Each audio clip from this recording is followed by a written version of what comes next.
Grandson Sam Saunders welcomed both teams to Tralee Golf Links for the 30th playing of the Arnold Palmer Cup.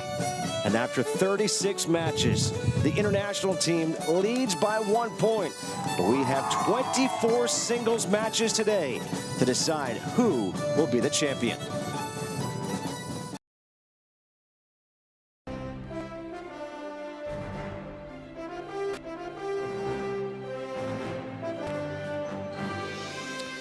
Golf Channel welcomes you to the 30th Arnold Palmer Cup, proudly supported by Rolex. Sunday in Tralee, Ireland, on the edge of the Dingle Peninsula of Tralee Bay. It is the 30th playing of the Arnold Palmer Cup.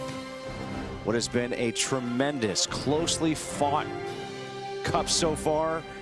1 point separates the internationals and the U.S. 62 degrees right now. Wind 7, but they can move up. I mean, it's Ireland. Precipitation looks good right now, and that ball right there, that's pretty close. So we're expecting to see a lot of great shots here. 24 singles matches will decide who ultimately wins this. So here's what we have so far in the 3 sessions. Look at how close we are. 2 sessions, we're tied at 6-6. The other in favor of the internationals, 6.5 to 5.5. And you need 30.5 points to win the cup. 24 singles matches, 12 women, 12 men out on the golf course today. And with that, we get to say good morning. Justin Kutcher alongside Tripp Eisenhower. And Tripp, I mean, you're looking at that graphic and you're saying, okay, wait, we played 3 sessions. 2 of them have tied, and the other one separated by 1. This is remarkable. It is. And the level of play, though, too, Justin, and yesterday we saw it with the toughest thing to do in match play is when your opponent makes a putt first, is to follow it up and make it up. We've seen that time and time again this week. And let's go to the venue. This venue with the finish, both of front 9 and back 9, par 3, par 4, par 5, and both par 5s are reachable. We've seen these matches come down to the end. Today, it's likely, if the history of this tournament so far holds true, it's likely going to come down to a putt on the 9th or 18th hole to win the Palmer Cup. And with that said, everyone's on the golf course, which means we've started on both the 1st hole and the 10th hole. So we will see it come down to 7, 8, 9, 16, 17, 18. Absolutely. And you look right now, and we've seen these ebbs and flows where you see, like, the internationals get a big lead, but then the Americans come back, or the Americans look like they're ahead, and then the internationals come back. Right now, it looks like the internationals have a pretty big lead, but these matches are razor thin. There are only a couple of really blowouts so far. So it's going to be nip and tuck all day long, and I cannot wait for the finish of this on a fantastic Palmer design venue, by the way. How about the start of this? This match, Kiara Romero, and this is for birdie to win, and she just can't get it to go. She has missed a number of key putts this week. I mean, unlike her, the best amateur in the female game. She's playing against Maria Jose Marin, who won the Augusta National Women's Amateur this past year. Now that is a heavyweight battle right there. To start things off. Absolutely. Those two all tied through 12. As we take a look at this. All right, so we've got a bunch of matches that are all square. Now, Nguyen An Minh, he has been a star so far this week. Absolutely. I mean, he has won all of his matches. Incredible, his performance. And they had to remind him 3 times that he made the team. He not only made the team, he might be anchoring this team. Now, this second page, a lot of green on the board for the internationals. And that's what we see. But look, only Harry Takis is 3 up, and then Arnie Svensson as well, he's 3 up. I mean, other than that, but it's early in that match. Connor Williams has a lot of time to get that back. And again, a lot of green, but I can rest assured that is going to change. A lot of these matches are razor thin as far as just being 1 up or tied. You mentioned when we were playing the team competition, right, the alternate shot, that it's hard when you're down 3 to come back. when you're playing individual match play, it's easier, okay? Because, you know, you're in control of it yourself. You don't have a partner that you have to, you know, not necessarily worry about, but contend with. This is match number 2. George Cannon a moment ago for the Internationals had that putt to win the hole. That'll be conceded. Now Jonathan McEwen, he is 0-2-1 so far. He has this putt to tie the hole. And this is a Division III golfer, by the way. Jack Nicklaus Award recipient both in 25 and 26. That means he's the best player at the Division III level. And that goes awry, and he will go down 1 in that match. And, you know, it's got to make some, hit some good shots and make some birdies coming in. That one, he can get that back. First day, he made a number of key putts in his match to keep his team moving. Match number 4, Macy Pate against Lauren Kim. It's a good matchup here, and Macy Pate just leaves it out wide. And you wonder, too, now, the wind is blowing about a half of what it has been all week. It's only blowing 7. They've been having to play the wind on these putts, so you wonder instinctively if she was counting on that wind moving it like it had in the previous days, because the wind's the same direction, and it might have moved it more left, so she had it out there where she would have played it on Friday or Saturday. Macy Pate 1 up.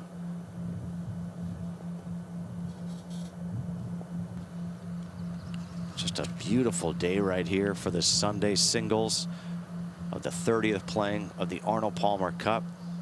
The Internationals carrying a 1-point lead into the singles matches. That first match, Maria Jose Marin and Kiara Romero will be following that with the 3rd member of our team, Olin Brown Jr., who is down there with them. And Olin, good morning. Hey guys, good morning. Thanks very much. We have a spectacular day here at Trinity Golf Links. Expect calmer conditions throughout the day. Wind starting out west-southwest, moving to southwest as the day progresses. Pin locations will be a little tougher today with the calmer conditions. From what I've seen so far in this first match of the day, some very nice play. Fairways will be hard to come by. These fairways are tight, tilted to the side with lots of humps and bumps in them, so hitting fairways will be a big deal. And short putting. The greens have some subtle breaks that I think players are having trouble seeing. So I think these matches will come down to who hits the most fairways and who makes all those putts from inside of 5-6 feet. Yeah, that's a great point. We're already seeing some short putts missed. Yeah, absolutely. And this is going to be a fun challenge. You're going to see a lot of quality golf, though. You can rest assured of that. You see those flags? 15 of them. That's right. 15 countries represented here at the Arnold Palmer Cup.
early on this Sunday.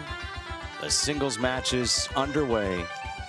The Americans will have to make a small comeback if they want to hoist the cup at the end of this day. Yeah, they've got, you know, I love putting Kiara Romero out first. I thought that was really smart. But, of course, she's playing Maria Jose Marin, the Augusta National Women's Amateur Champion. And, again, other than a couple of matches, just a small number of matches for the internationals have that 3 and 4 up. That is where it gets hard to come back from. Let's go out to 12, and this is Maria Jose Marin. Hole right on that front left.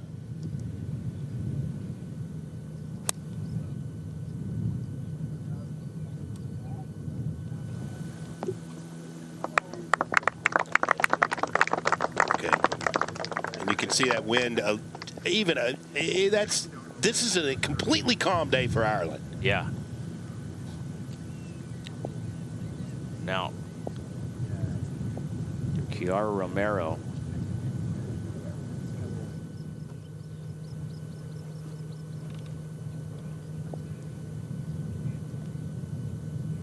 A little bit closer in the rough. And again, like Olin said, hitting fairway's a priority, but this lie looks just fine.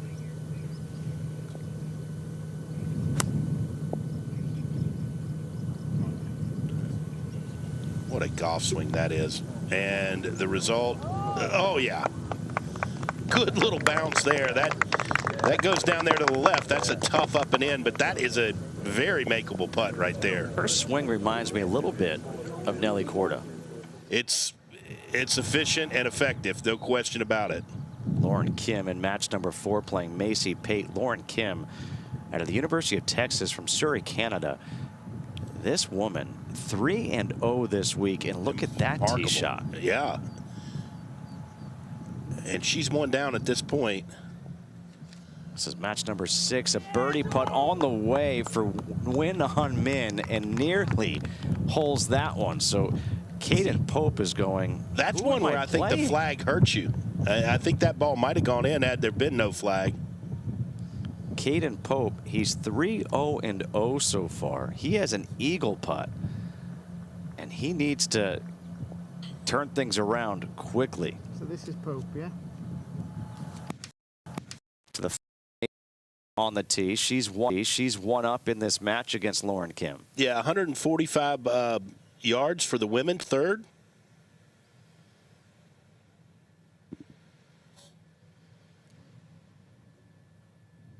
Frozen in time. I think so. She doesn't stand over it that long, I can assure you.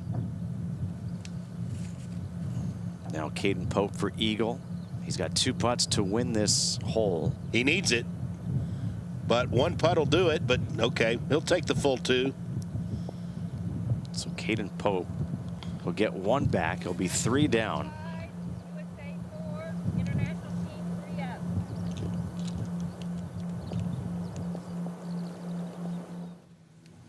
Heading to match number 1 at the 12th. Maria Jose Marin first to putt for her birdie. And Olin Brown is there with this group.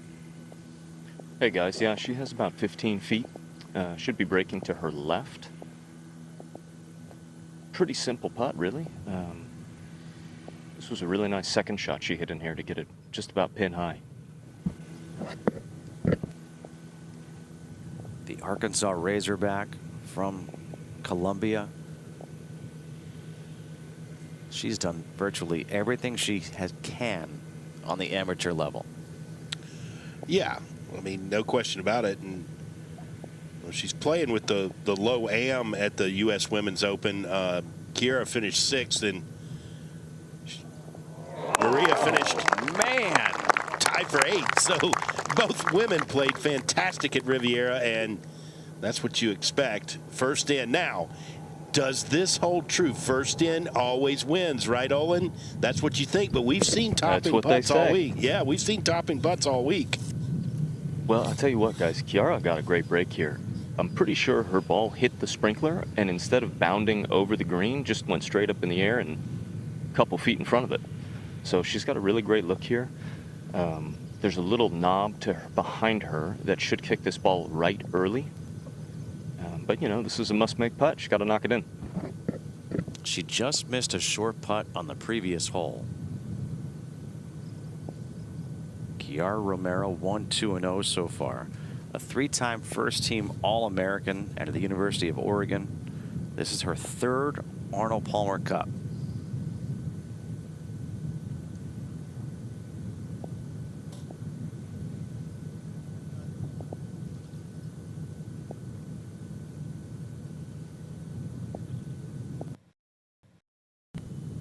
That's going to be wide left. Well, that match tips to the internationals.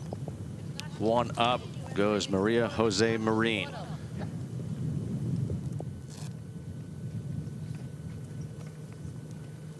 Here's Trey Jones walking alongside her, the Florida State men's golf coach. He's a U.S. captain. Macy Pate, she has this putt for birdie in match number 4, and that's going to come up just short. And so Lauren Kim will have a putt to win the hole. The Texas Longhorn, Lauren Kim. It's amazing how the international now, the influx, and it's really hit the men's game. It's been in the women's game now for, I would say, at least a decade, but now the men are catching up. It's 34 to 35% of the women are international, the rosters on U.S. squads. Lauren Kim, 2-time second-team All-American at the University of Texas. She was the 2023 Canadian Women's Amateur Champion. 3-0-0 here in this to even the match.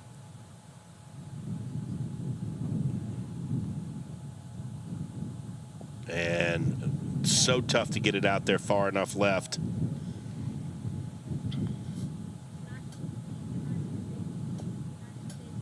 And she played in the Palmer Cup last year and was 3-1-0. You go to 13 in this lead match. Maria Jose Marin 1 up. Yeah, guys, she has 132 yards. The wind is down and off their right to this left hole location. We've seen this green is quite shallow. When the wind was blowing harder earlier in the week, it was challenging for the players to get their distance right. Should be a little easier today with that light downwind over there from the right breeze.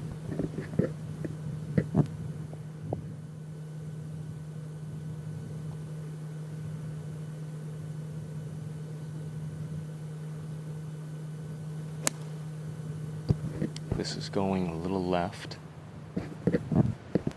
Yeah, she got in front of it with her body and kind of shut it down with her hands, but got a little help from the slope. So that's Brennan Webb, the men's golf coach at University of Tennessee. He's an international captain.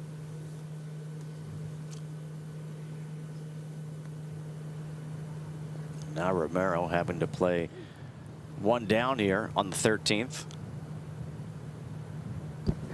So far today, guys, I've seen a couple left misses from both players. The wind is, these holes go back and forth in opposite directions, and the wind is on the downwind holes a little more out of their right, and I'm wondering if they're just not quite playing enough of that right to left in the helping breeze. What do you think of this swing here, Olin? Well, I think it has great rhythm, and she hits a lot of really good shots. Hits it a long way. And that one, right at it.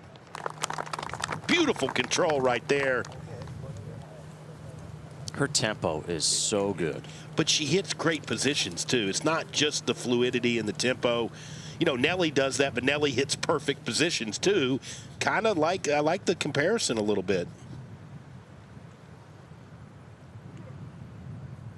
In match number 2, Jonathan McEwen. This was a moment ago, has this putt for par. Well, this is important here. I mean, you start giving holes with pars.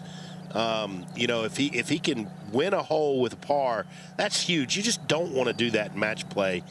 You got to keep making them make birdies to beat you. That's beating yourself. Yeah, George Cannon able to make that. Yeah. He goes 2 up with 5 to play. The first two matches right now in favor of the internationals, but Chiara Romero puts it in close at the par 3 13th.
Welcome back to the 30th playing of the Arnold Palmer Cup, proudly supported by Rolex, the statue of Arnold Palmer here at Tralee Golf Links, which was his first course that he designed in Europe.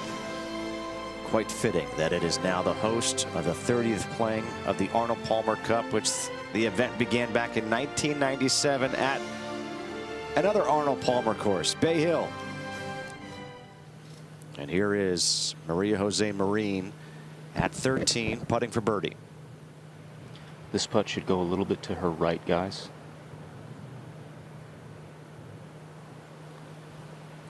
She just made a long putt on the previous hole. Oh. And nearly does it again in the same fashion, because the last time it just slipped in. Yeah. She's looking at it. Yeah.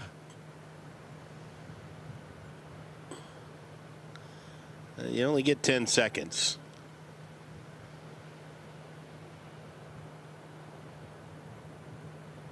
Yeah, you definitely try to put the shadow on the ball. If I were Romero, I'd go over and pick that up and say it's good.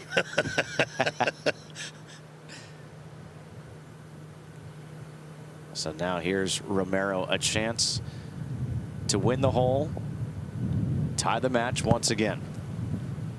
You know, guys, in the practice round, I had the opportunity to go out and roll some putts to various hole locations. What I saw was around these cups, the breaks are just so subtle and tricky. I found myself, I found putts going the opposite direction of where some were going. So you have back to front slopes on most of the greens, and sometimes these subtle breaks will actually kick the ball against the main slope of the green. So short putting is going to be the challenge, I think, of the day. But Olin, don't you think with the subtleties of those breaks that it's key to have speed, carrying a lot of speed, so it holds its line? Yeah. Absolutely. I think you got to putt aggressively. Go ahead and knock them in. Take some of that little break out.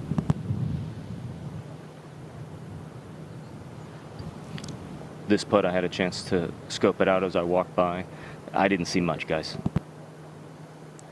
Well, the best player in the female game as far as world rankings go, and really her resume. It's hard to argue with all that. I think this goes right in the middle. She was 3-1 at the Curtis Cup at Bel Air Country Club.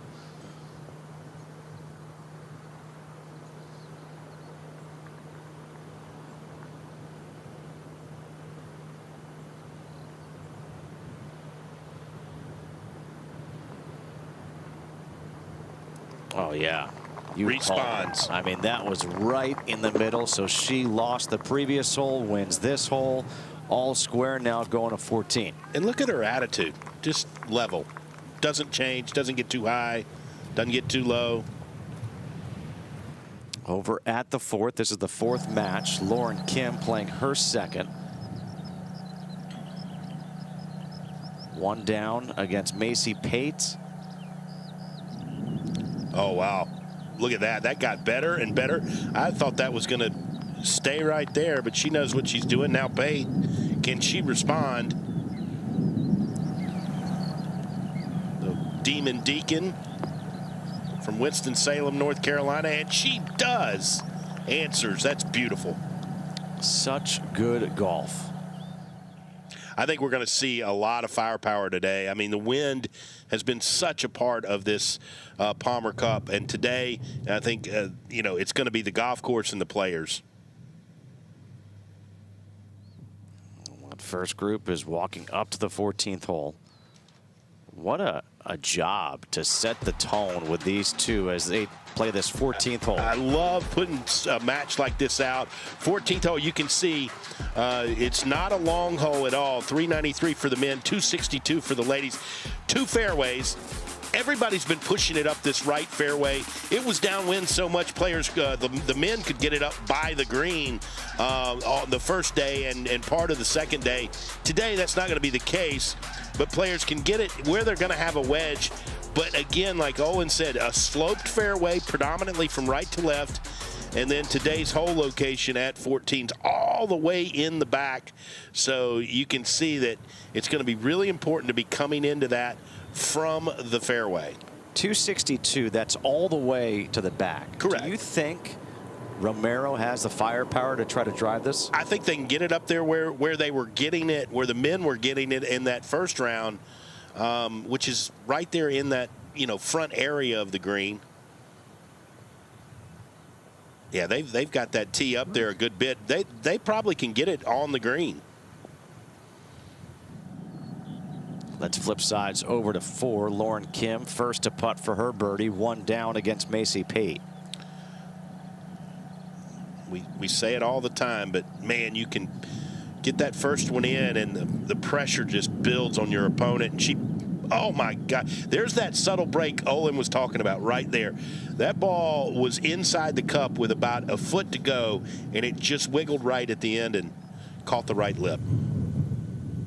Now at the 5th, match number 2, Jonathan McEwen. He's 2 down to George Cannon. Yeah, and he's running out of holes. He's got to start going here. He's given two holes up with bogeys. George Cannon right in front of him. And the door open here. I mean, this is a green light situation. Man from Scotland, the RNA Student Tour representative. 2-1-0 so far. Oh, he pulled it. See if. Oh, yeah, the wind and the slope helped it. Well done. Miss. Hey, you know, that's right behind the hole, too. That's an easy one there. Macy Pate has this putt to go 2 up. Oh, at this point in the match, you get 2 up. It's really tough to come back from that as we start running out of holes here.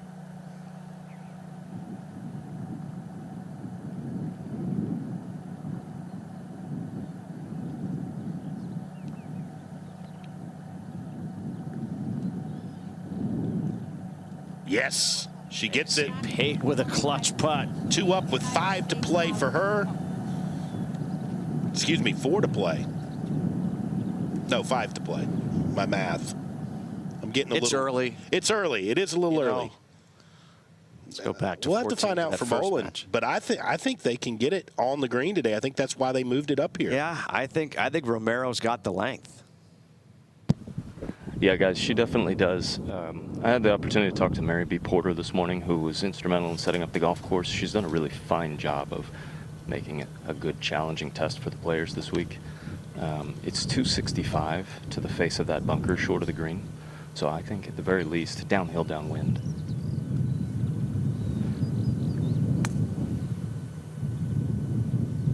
She does not like this.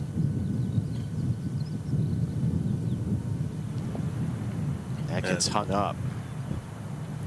Well, if there is any good news, if you're in the rough, that hole is all the way in the back. So, you know, out of the rough, the ball typically tumbles. So it'd be much harder if that hole location were up front.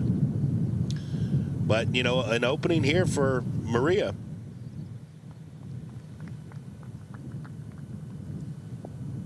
How about the resume for her? Three-time first-team All-American. She won the Augusta National Women's Amateur this year, tied for 8th at the U.S. Women's Open. And then the previous year, she won the Division I Individual Championship and also the Women's Amateur Latin American Championship. Yeah, and she's played in a couple of these. So, you know, when you build a resume like that, it starts to say can't miss for sure. I mean, she will be on the LPGA Tour and have a very long career out there when she decides to end her amateur playing days.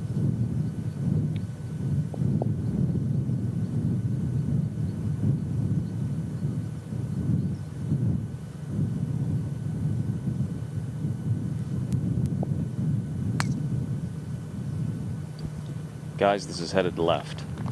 And left is not as good as right. You're not going to have, you're going to be down the hill.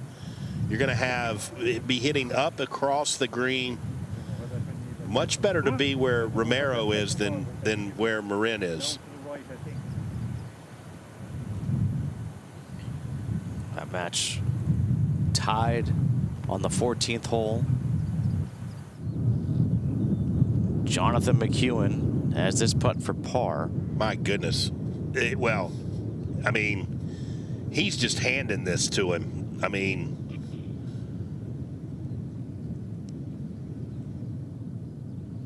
George Cannon now has 2 putts to win this hole. and to go 3 up with 4 to play. But again, he's been given 3 holes. 3 bogeys from McEwen, making it easy on him. McEwen making him putt. Yeah, I mean, you can, it's not going to affect him. I mean, he's going to make this putt, but I understand you got to try whatever you can when you're not playing your best. There you go. I mean, he's not going to miss that putt.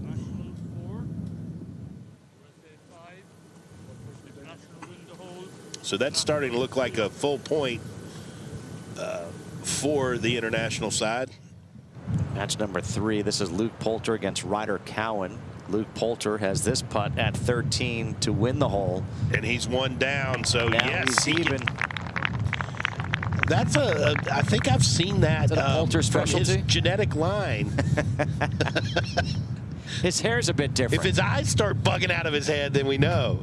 He needs a visor, needs a little bit more spike in the hair, and then we'll say, you know what, he's a real Poulter. Although he's got a real game.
Match number 1, and this is Kiara Romero against Maria Jose Marin, playing the 14th hole. Yeah, hey guys. Marin is up first. She has about 63 yards.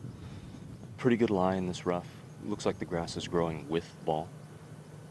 Back left hole location. We've seen players struggle to get their distances right out of the rough. Balls coming out hot or coming out dead. I think she has a pretty good chance of handling this one. Just a beautiful look from up above at the Dingle Peninsula.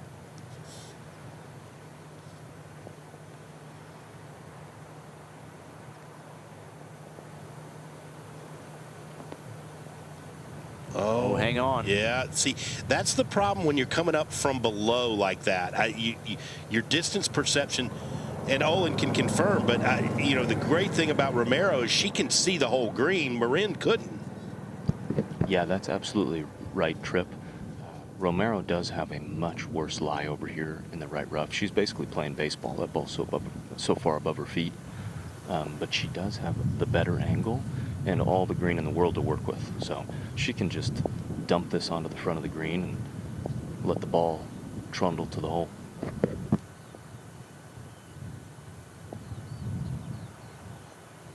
You can see her choking way down, almost onto the steel. And that's the beauty of that ball being in the back, or that hole being in the back. Settle, settle. Oh, they're both going to be pitching. But I would still say advantage Romero right now. I think Romero may have been shocked by how much that ball rolled out. This is Marin. You can see. Yeah, down.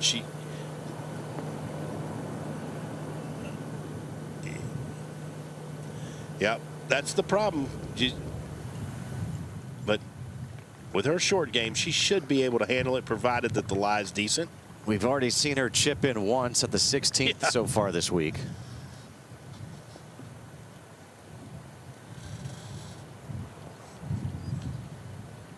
Let's head over to match number 6. Nguyen On Min has this putt to go 5 up over Caden Pope.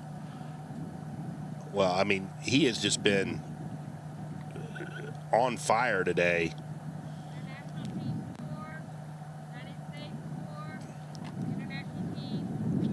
First golfer from Vietnam to play in the Arnold Palmer Cup. How about Nguyen On Min? He was 5 up after 9. I know, and he's still 4 up. I mean, good spot to be. Getting close to being 4 up with 4 to play.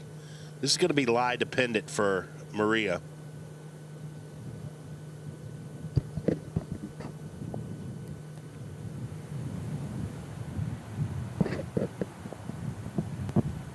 Look at that. Tough to get a stance. Easy for that heel to dig in and close the face down in a situation like this. Really got to hold that face open.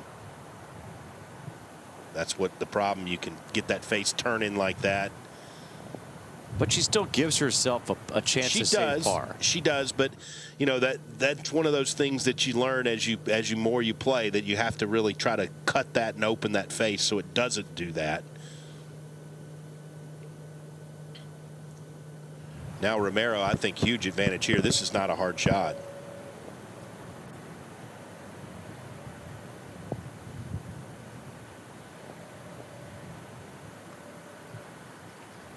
Whoa now. Hold on.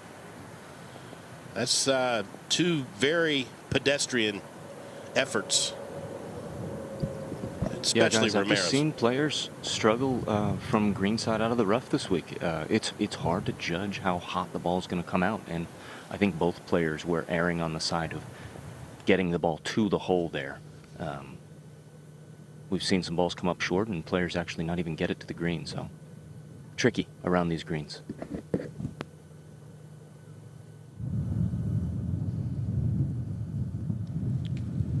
Match 4, Macy Pate playing her 3rd at the 5th. She putted that from a long way off the green, and that was well done. Yeah, we've seen a lot of putters from off the green when they're clean slopes. but that was executed too. Now we go back to that adage: first in wins. The last 2 putts she's hit have been spectacular.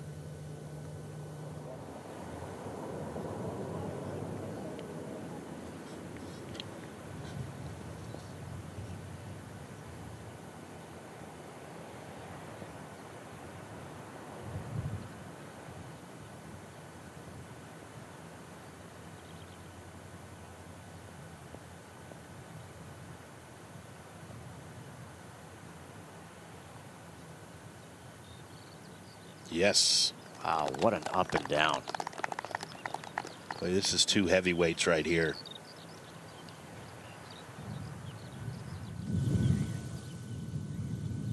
Jonathan McEwen in trouble at the 6th for his second.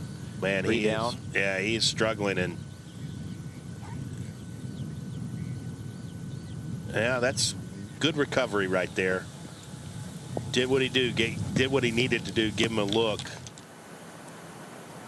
We saw Romero make a putt on the last hole, but a couple holes ago, after Marine made her putt, Romero missed hers. Well, we say it all the time. Huge advantage to get your ball in and put pressure on your opponent. And this is to remain tied with 4 holes to go.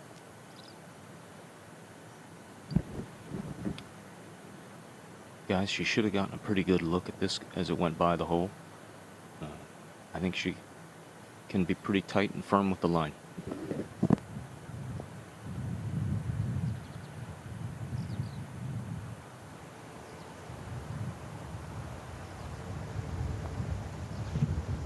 There you go. The answer right there by Kiara Romero. So they are all tied, heading to 15. And this is what you want out of that first match, that heavyweight match. George Cannon, his second at the 6th. Well, he's just in front of where McEwen just played from, so there we go. Maybe a little bit of an opening. McEwen's going to need it. He's 3 down with 4 to play, or 2 down with 4 to play. Excuse me, 3 down. Lauren Kim at the 5th has a putt for birdie to win the hole against Macy Pate to get to within 1. To chip away. And you could hear Macy Pate say, that's Pate. Macy Pate remains 2 up. Singles matches are underway Sunday at the Arnold Palmer Cup.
We enter today the international team with a 1-point lead, 18.5 to 17.5. You need 30.5 points to win. And as we take a look at all these matches, you can see on that second page a lot of green on the board right there for the internationals, but it fluctuates so much. I mean, an hour from now, it could be the exact opposite. Well, that's what we've seen this week. It looked like it was going to be a wave of international wins, and then the pendulum shifted to the Americans late, and we end up tied in two of our matches so far, two of our sessions, I should say. Yeah, look, nothing is written in stone here, but when you get 4 and 5 up, though, that's where you can pretty much count on it. George Cannon has this putt for par at the 6th. Well, now he goes and possibly gives one back to McEwen. He's got a little putt left there. It looks like about 3.5 feet. Sure, that won't be conceded. He needs that putt. Absolutely. Because this would get him to within 2 with 3 holes to play. Yeah.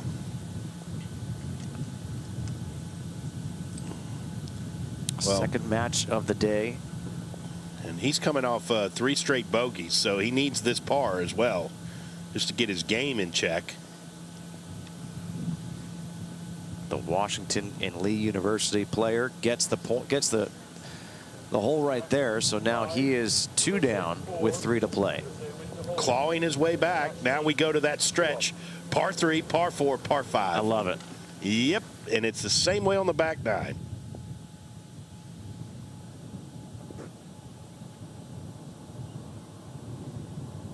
All right, this is Kim and Pate's match. Right behind them here. Lauren Kim. She's had herself quite a week. 3-0-0. Yeah. But she's 2 down here to Macy Pate. And she's got her work cut out for her to get back into it. And that's fine. That's where we saw McEwen's ball. That's a pretty straightforward putt. But Pate can... Very different angle here for Pate. Yeah, it must be something pushing these players over to the right. That's where we saw McEwen and Cannon playing from.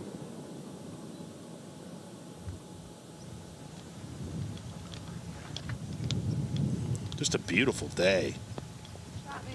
Beautiful shot out of that. Yeah, absolutely. Wonder how many days like this on the Dingle Peninsula there is. You know, I was thinking this has to be one of those days where, you know, if you go and play, you ask a caddy, hey, where does this rank among days 1 to 10? Yeah. And they go 10. 10. We could mingle on the Dingle and play a little golf. What do you think? There's nothing better than doing that on the Dingle Peninsula. No question. Some great golf. Man, what a golf course.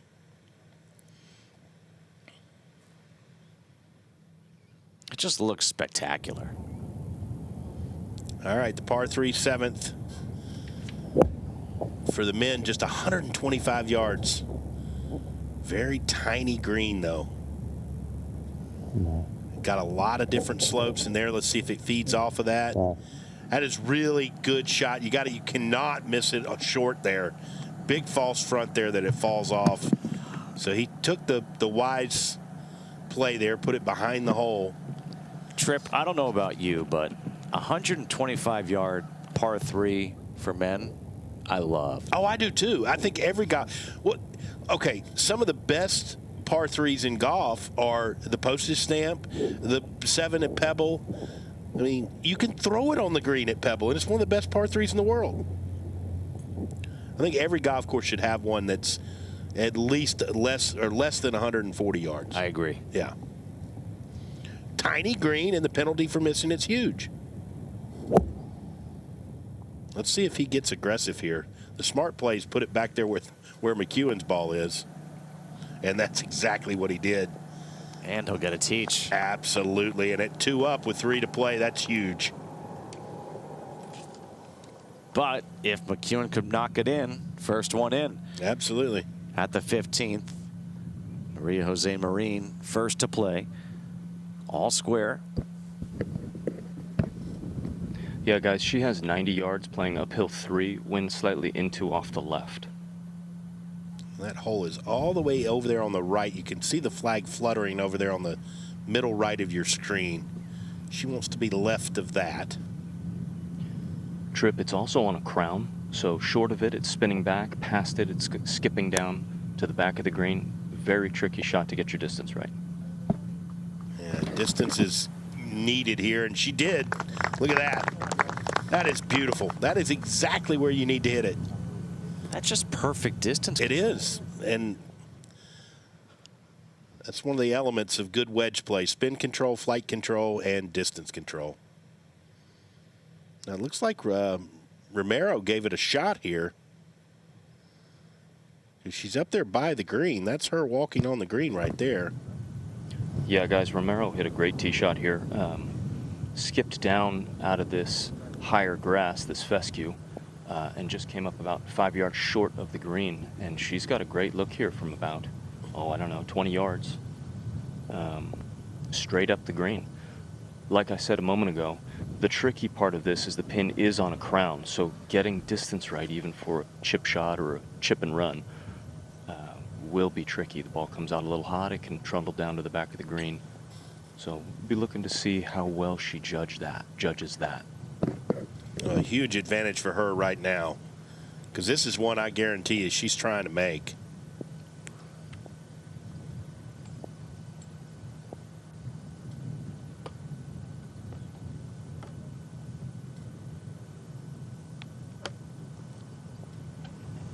She didn't quite get it good enough. No, she did.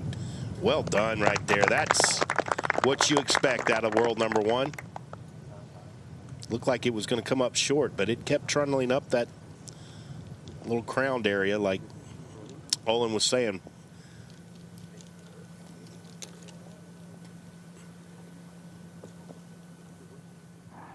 This young woman from San Jose, California, part of that 2024 Arnold Palmer Cup championship team, Curtis Cup championship team, tied for 6th at the U.S. Women's Open. She just has games. Oh, and by the way, she has 6 victories in her career at Oregon. Yeah. And oh, by the way, she's going to be teeing it up in a major next week in France. Not a bad, 2-week stretch. Pretty doggone good. Speaking of doggone good, how about this Oregon State fella? Win on Min. Oh, that was to win the match. He is 4 up with 4 to play. All right, back to the first match. And for Maria Jose Marin, this is one where she has to put it in. Oh, yeah. As Romero is in tight for birdie. Well, I mean, this is like the make on top, really, because you know that Romero's going to make her putt. In your mind, you better be thinking that. But, man, she's hit some great putts so far. Guys, going back up the hill, I always found these putts to crowned hole locations were tough to read. Often don't break as much as maybe you think.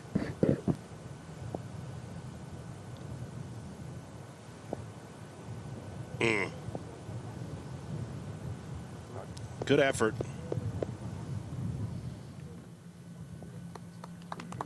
You can see the fire in her.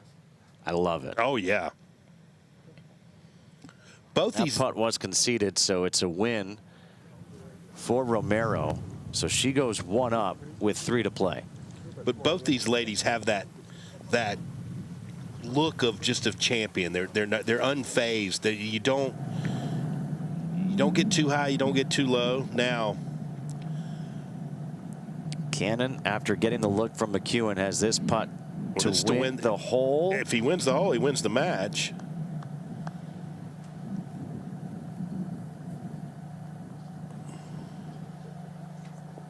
But if they have with pars, it's going to be 2 up with 2 to play. Now Macy Pate has a putt at the 6th to go 3 up with 3 to play. And, oh, boy. She remains 2 up, though. Okay. Cannon is in for his par. And now McEwen's going to have a putt to keep playing. I mean, it's a short one, but, you know, the pressure of it, the match being over. Because he's 2 down. What was your strategy in match play? Do you give a lot of putts or do you make them putt it out? Well, I go with the old adage, if you're going to give them, you give them early. Late in the match at this point, there are very few concessions, unless it's just right up there, you know, inside of grip length pretty much. Inside of grip length, they're not going to miss it. Three. All half. 2 up with 2 to play. A guaranteed half a point for the internationals. At the 16th, just beautiful. How gorgeous is that? Spectacular, isn't it, guys? I mean, all in even the walkway to the right, I mean, to the left is just so pretty. No, it's a spectacular place to spend the day, I got to say. Are you a fan of the Dingle Peninsula, Owen? I am, man. I was in the practice round. We had a bluebird day in the practice round right before the tournament started. And there was a nice swell. I was looking to see if I could find a surfboard somewhere. That water's a little cold, my man. You know what? Wetsuit solves that problem. Okay. Time out. Are you saying you traveled with your wetsuit? No. Okay. That was part of the problem, is I couldn't find a wetsuit and a surfboard. I wasn't about to go out there in my shorts. Right now, Romero has the honor. Leads by 1, 3 holes to play. There are not many better sights in golf than that right there. There really aren't. Beautiful Irish day and the waves crashing on the beach in a par 3, and the best female player in the world on the tee. With a swing that everybody would want. She's got 162, guys, downhill, wind into off the left.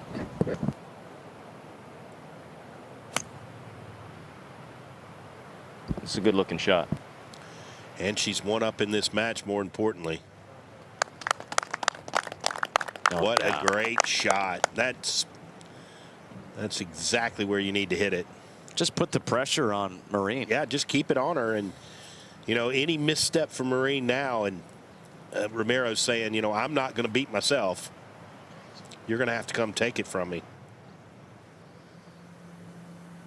I mean, think about it. Both these ladies. She finished 6th in the U.S. Women's Open at Riviera, and Marine finished 8th against the best players in the world. The future is bright for these two. The future's bright for the LPGA. No kidding. To see these players coming out of the college game, and not just coming out of the college game, but playing in these type of events, you get a name. And so now all of a sudden, as a fan, you want to see what they do at that next level.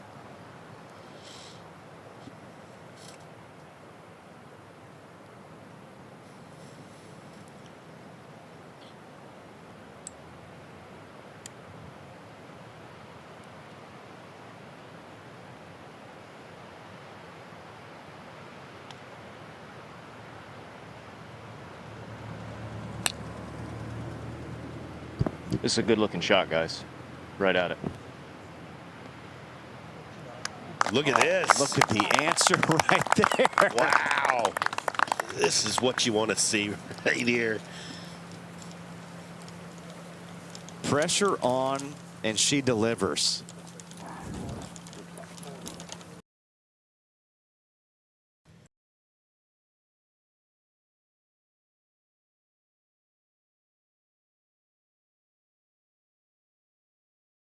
Or 5.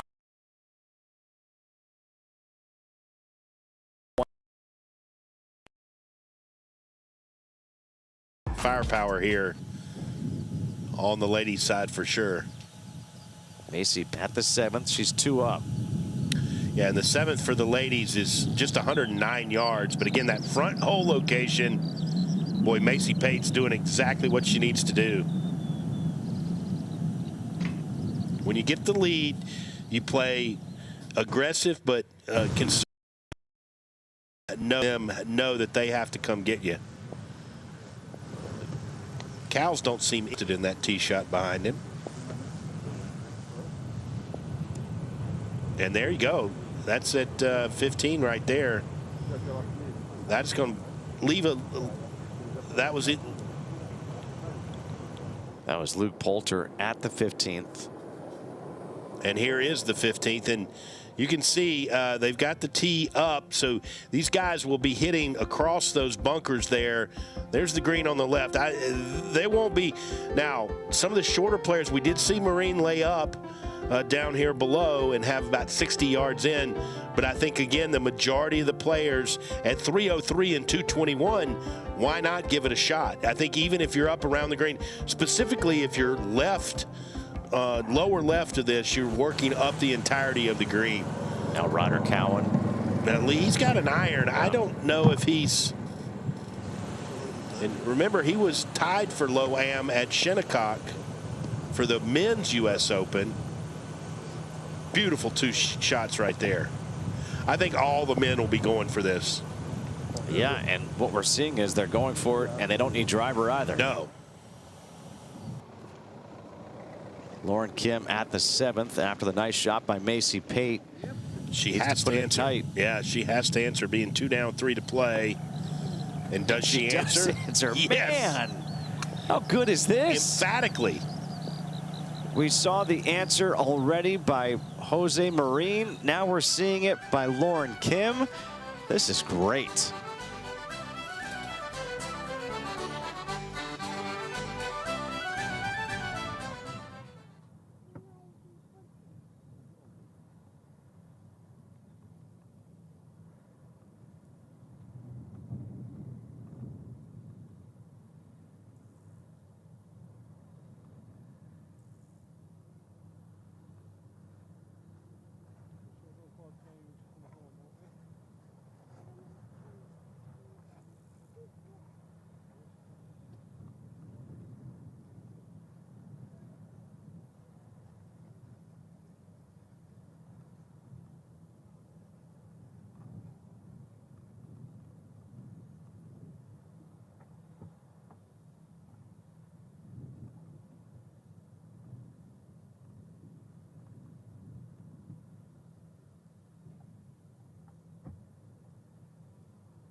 The Internationals right now lead in 13 matches. They have a 1-point lead. You need 30.5 points to win. The Internationals trying to go back-to-back for the first time since 2019-2020. And we've talked so much, Tripp, about how even this year it's been. Well, how about this? This event expanded in 2018 to include women and the Internationals. Since then, 4-4. There you go. Again, I'm such a huge fan of the mixed team part of this. It is spectacular. Romero first to go for birdie here. Yeah, guys, uphill, breaking left to right. The bunker to her, behind her, may make this break a little more right than it looks. She missed it, hit it through the break. Didn't take it now. Guess what? Doors open. Yep. And I pretty much rest assured that Marin's going to hit a good putt. Maria does not miss many opportunities like this. Well, and Tripp, I think this one is just straight and firm.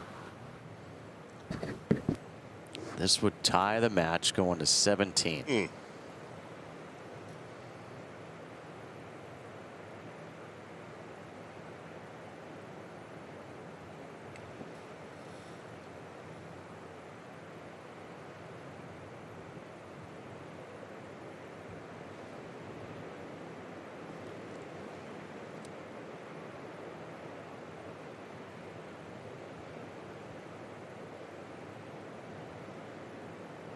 There you go.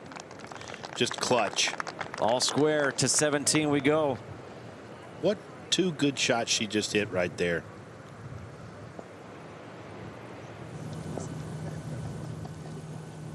earlier at 15. Ryder Cowan playing against Luke Poulter. This match is tied. And did exactly what he needed to do. That's a conceded birdie.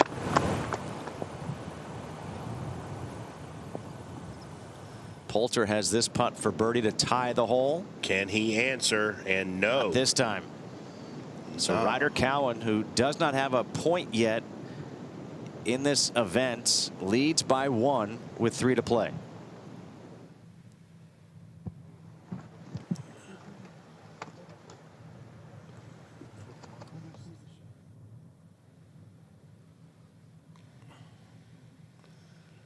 And those flags have been taking a beating this week. Today they get a little rest, don't they? A little bit of a rest. Yeah. I've said it before and I'll say it again for people who are tuning in for the first time, but this golf course was built in 1984. That's when Arnold Palmer did it, refinished it. If you told me it was built in 1894. I know. He did such a good job of setting it into the terrain. I mean, the terrain of the Dingle Peninsula is, you know, spectacular in and of itself. The only thing you can do is mess it up by moving a bunch of dirt, and they did not do that. Head out to match number 4 at the 7th. Macy Pate leading in this one, 2 up, has the first putt for birdie. Well, with Lauren Kim in close, she needs to keep the pressure on her. Oh, boy, it looks like she did. Right in the middle. Oh, Macy Pate. Wow. Out of Winston-Salem, North Carolina, keeping the pressure on. 2024 ACC Freshman of the Year. 2-time All-American in 24 and this last year. One of my favorite aspects is to see the competitive fire. Love it. In both the men and the women. Absolutely. And now, you know what? This is to extend the match all of a sudden. You had a putt where you're thinking possibly I could be just 1 down and win this match, to now this putt's to keep playing.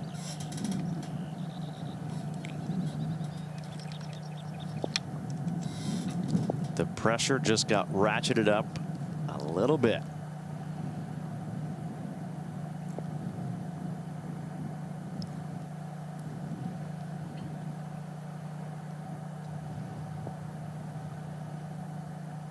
Oh, wow.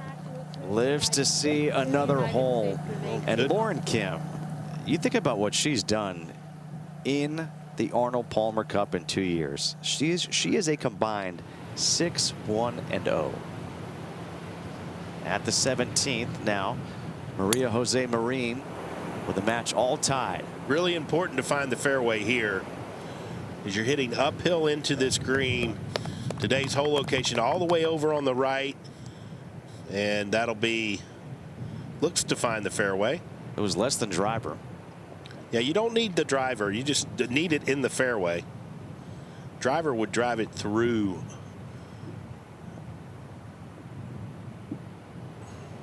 Now Romero.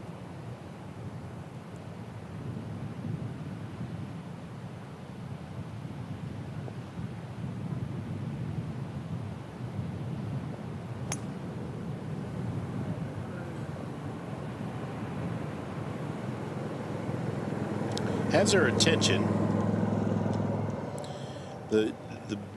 If you're going to miss the fairway, it's better to miss it left to today's hole location than right. Here we'll take a look at 17. Just hitting down into this, or up into this little area between these pot bunkers. There's the one on the right. You do not want to be in that one at all, especially today, and nor the left one. But if you're in the fairway, you're coming up the hill. And this green has been giving players fits all week long. Today's hole location all the way over in the back right portion of this green. This is a tiny green, just 27 steps deep, but it's got a big fall off to the left and some slope from back right to front left. And there you can see the hole location over there, and that there's a flat area over there to the right. But anything left will fall off. Caden Pope needs this putt to extend the match, and he will fall to Nguyen An Minh. How about that? 4-0. 3-1 for 3-1. Nguyen An Minh. And he was just an absolute force. A 5-3 victory over Caden Pope, who was 3-0 entering this match. Yeah, there you go.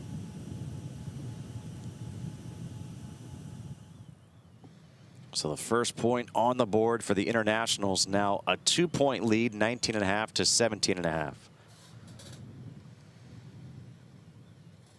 And that was match number 6. So match number 6 is the first match to finish today. Well, yeah, I mean, Wynn was 5 up at the turn, so that one was likely going to end fairly quickly. He was trying to go Tiger Woods right there. Yeah. But there's the first point. That moves it from 18-5 to 19-5. Now she's over here to the right, Romero. She cannot see the flag at all. Yeah, that's right, guys. A little bit of a blind second shot, blocked out by the mound in front of her. She has 125 yards, plays uphill 7, so 132, and then the wind is coming from their left, I would say, from about 10:30, 11 o'clock. There's something out starting there to the left, and letting the wind push it to the hole would be good. Big advantage playing first, too. She can hit a good shot. Just keeps the pressure on her opponent. Oh, boy, that's probably to the right, judging by that finish. Don't want to be short either coming up that hill. There's a lot of bad lies in that heather coming up that hill. We'll have to see where that Marin is just a couple steps closer. So right around adjusted 130. But shot. she has the advantage of seeing the flag. Yes, she does.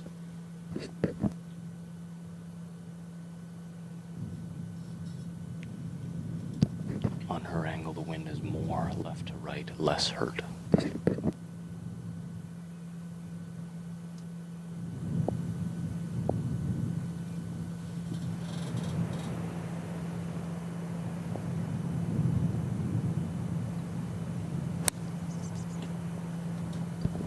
This is well struck, going just left of the hole. There you go. Wonderful job. Look at her distance control. I mean, that's the sign of a good player. When you're flag high consistently. To an elevated tee, to an elevated green. Correct. But, I mean, that's someone in control of their golf ball.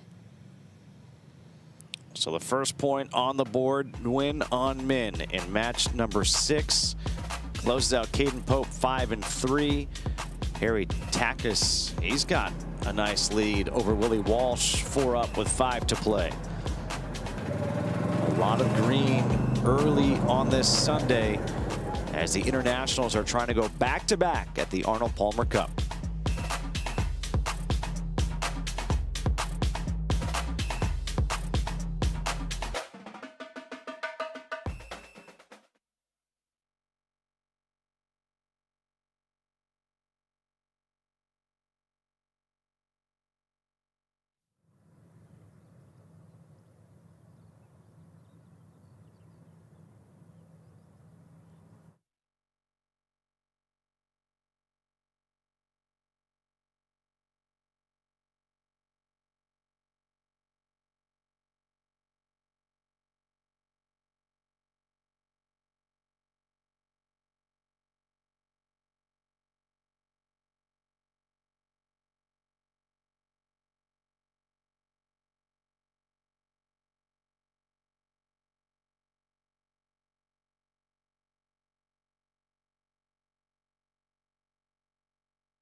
Sunday at the Arnold Palmer Cup at the Tralee Golf Links in Tralee, Ireland. And there is Arnold Palmer overlooking this great event that was started back in 1997. It has been expanded over the years. And this is what we have. Right now, a 2-point lead for the Internationals, but projected 14.5 points out there for the Internationals, which means they would go back-to-back. It certainly looks like it right now, but again, we've seen the ebbs and flows. We've seen this story before. Yes. And it comes back to being neck and neck at the end, so stick around. It's going to get interesting. Again, about this golf course, look at the ruins that are there on the golf course, right? They didn't take them down. They left them, and it adds so much character. Oh, just this countryside is some of the prettiest in the world, especially when you get a day like this. This was earlier. Kiara Romero playing her third with Maria Jose Marin in there. Oh, that is beautifully done. Beautiful swing, great touch, incredibly composed. So that putt was conceded for par, and now Maria Jose Marin has this putt for birdie to win the hole, go one up with one to play. Yeah, that's exactly right. It's not one that I would expect her to really give a go. After this, well, the last 5 or 6 feet of this putt go away from her, and after the hole, it goes steeply away from her. So this is one that if she gets a little too aggressive with, could roll by several feet. Yeah, this is one of those greens that has a lot of slope on the edges.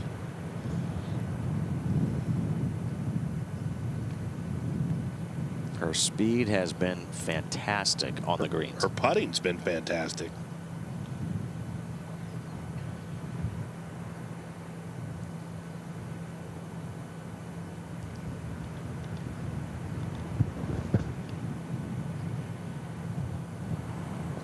Look at that. I mean, even when she misses, it's right there. So that first match, the heavyweight match, will go to the 18th.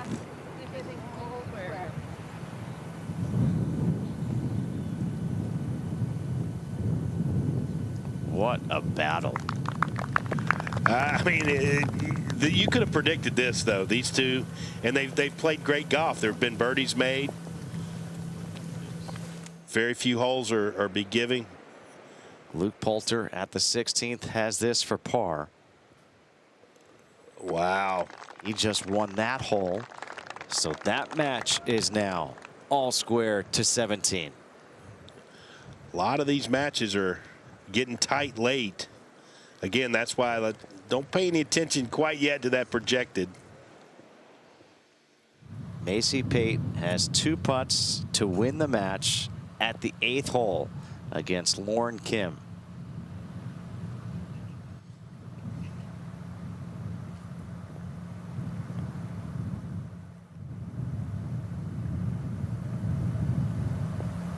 And I have to think that putt, from where it looks right here, is it conceded?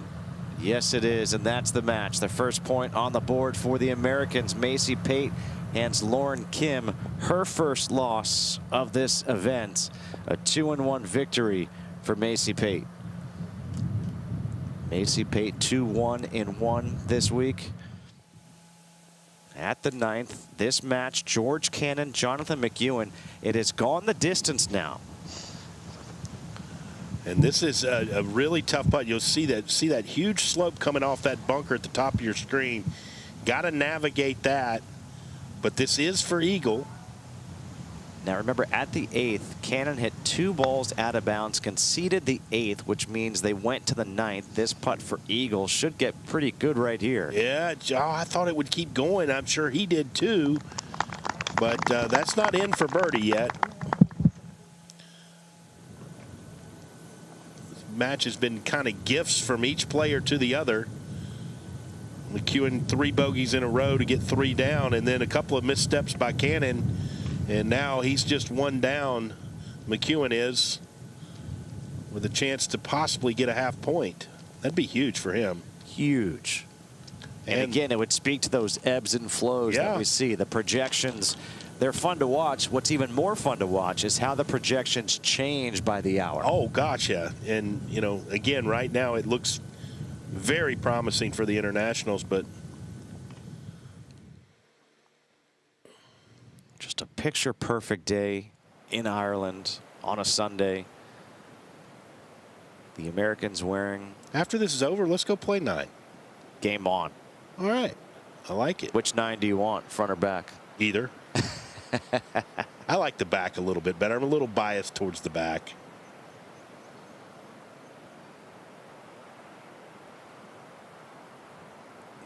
Okay.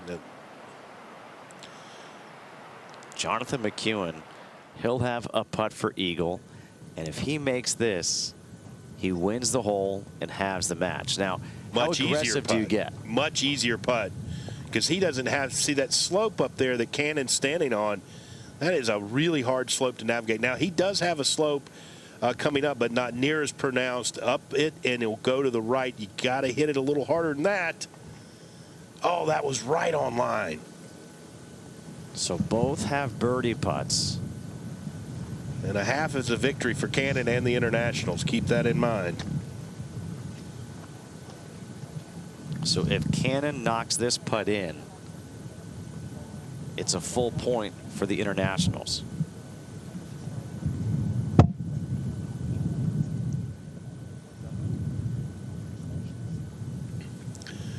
Pretty simple putt. This is a right edge putt, maybe outside of it, but again, you know, Olin's out there and he said there's a lot of little subtleties around these hole locations today. I'm sure they've been purposefully set there to give a little bit of complications for these players.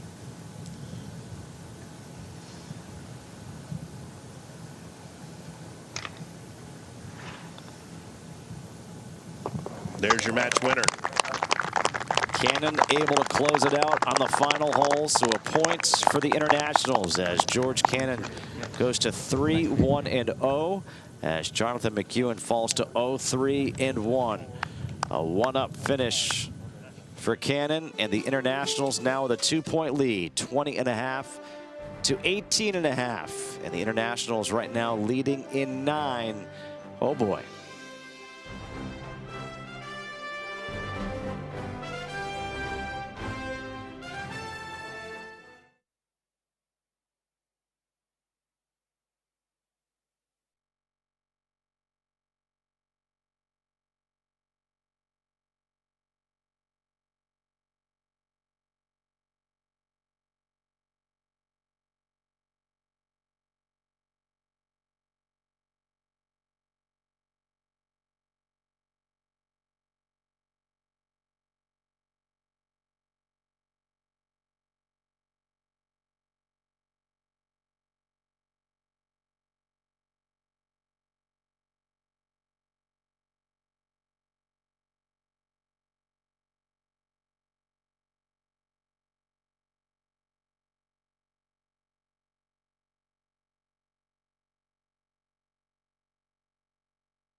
Maria Jose Marine at the 18th in that long fescue.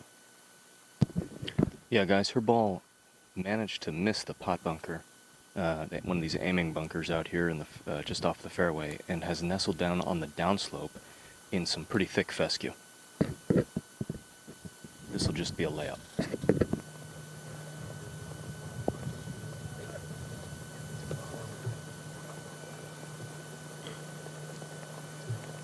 And that's just fine with her wedge game. This back hole location, they've had the hole up front the first 2 days, and finally see it in the back portion of this green. There you go, all the way up on top of a little ridge there.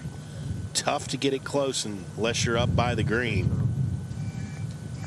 Just looking at the different scores throughout this 24 matches, a point by Romero would go a long way for the Americans. It's going to be needed. That's why you put your best player out first. Get that point. And here she has a door wide open for her here. Yeah, guys, she's got 190 yards. Plays uphill about 10, maybe a couple more. So looking at right around 200. Wind is coming from about her 2 o'clock. So a little hurt.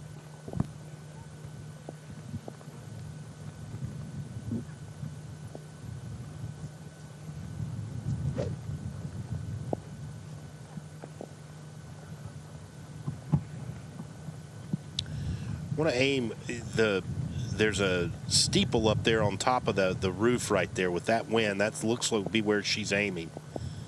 Really don't want to miss this left.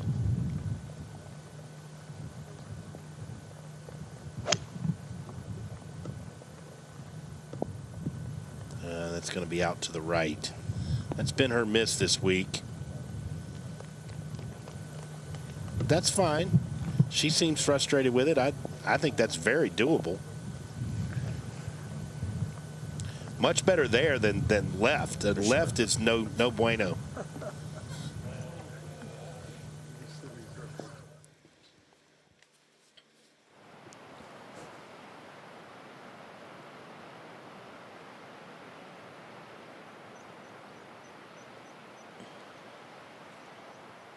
You see the update, 21.5 points. That's because Harry Takis has just taken down Willie Walsh. And really took him down pretty good, 4 and 3.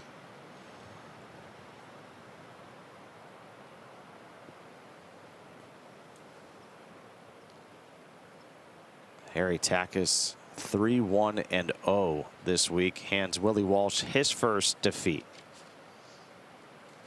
And the Arnie Svensson Connor Williams is looking another point more than likely. You never know for sure till it's done, but that's going to be tough to get. And how about Patience Rhodes?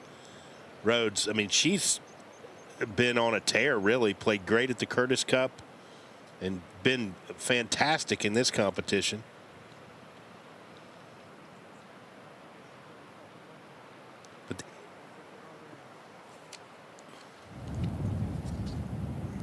Marie-Aline Madsen playing against Anna Davis, match number 8, and Madsen is 3 up. And this is Davis has been spectacular, and really this match turned late in the last 4 holes. It's gone from even to 3 down for Davis. And you talk about it, Marie-Aline Madsen 0-3 this week. Anna Davis 3-0 this week. Yeah. But let's see if the lefty can answer here. The door is open. There's any way she can claw out a half a point. USA is gonna need every point they can get, even half points at this stage of the game.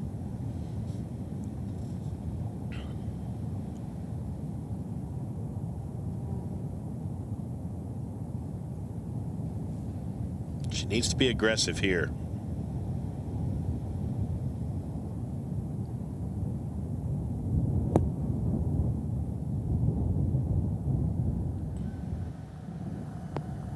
That was a poor effort right there. All right, back to 18 we go. This is the 3rd for Maria Jose Marin.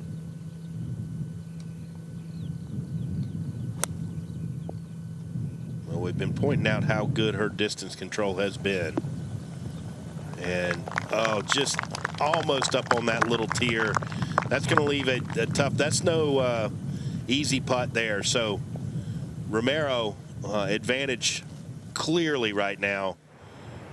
She can pitch that ball close. Ryder Cowan at the 17th for birdie.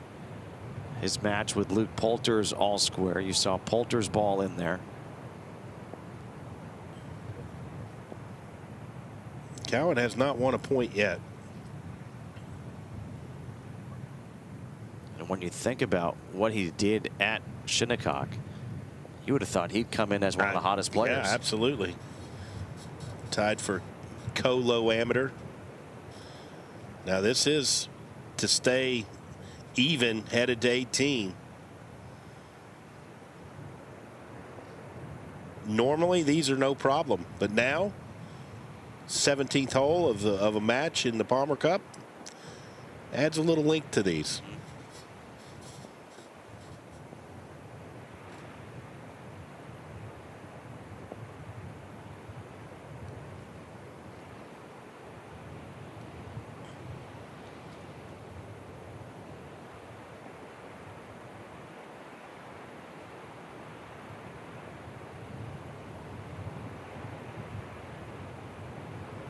There you go. Well done for the young Poulter. Third shot coming up now for Romero. Can she put it in tight? Yeah, guys, pretty straightforward shot she's looking at here. Got the whole green to work with. Back up the hill.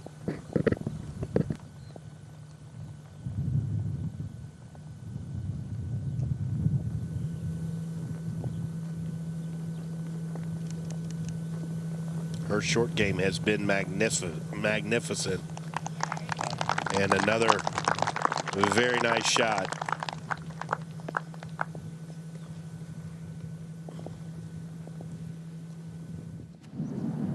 Anna Davis has a putt here for birdie to extend this match.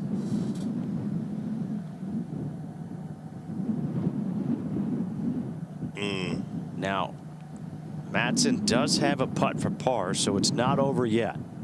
No, and that's not conceded. So there will be more action over at the 8th or 7th, excuse me.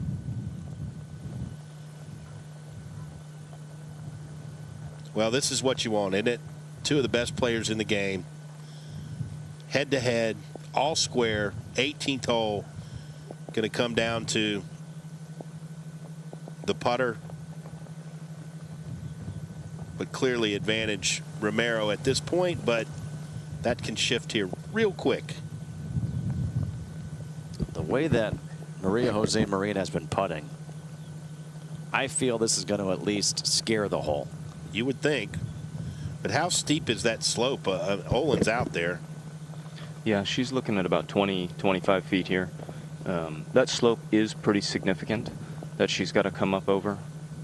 Once it tops that, the pin is on a flat spot. This is another one you just got to match up your line and speed. Give it a run, give it a chance, but speed is paramount.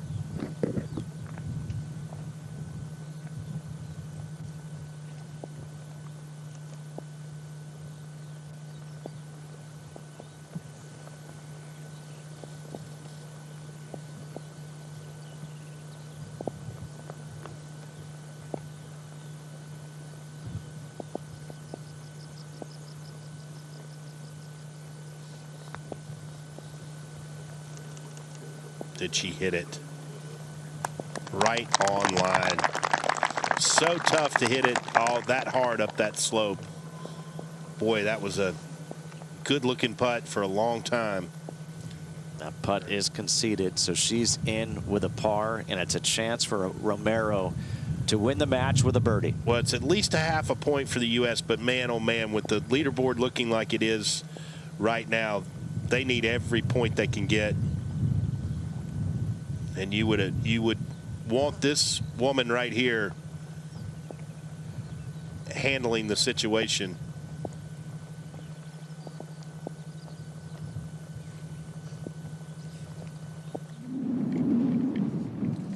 over at the 7th. This is Madsen to win the match. From Denmark, plays for the Wolfpack, NC State, and there's another point Closes for out the Anna Internationals. Davis. Yep. First loss of the week for Anna Davis, and the first win of the week, the first point of the week for Madsen, and now Romero for a birdie and the full point.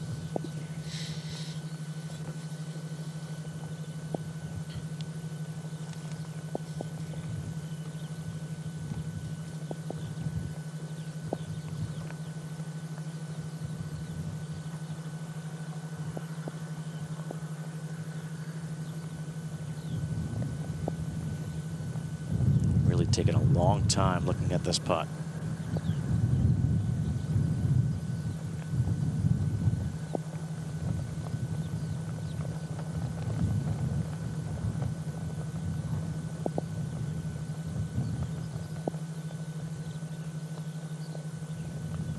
How about that? What a great match. That was spectacular. Two heavyweights just going toe-to-toe, and the world #1 comes out on top. Important point for the U.S.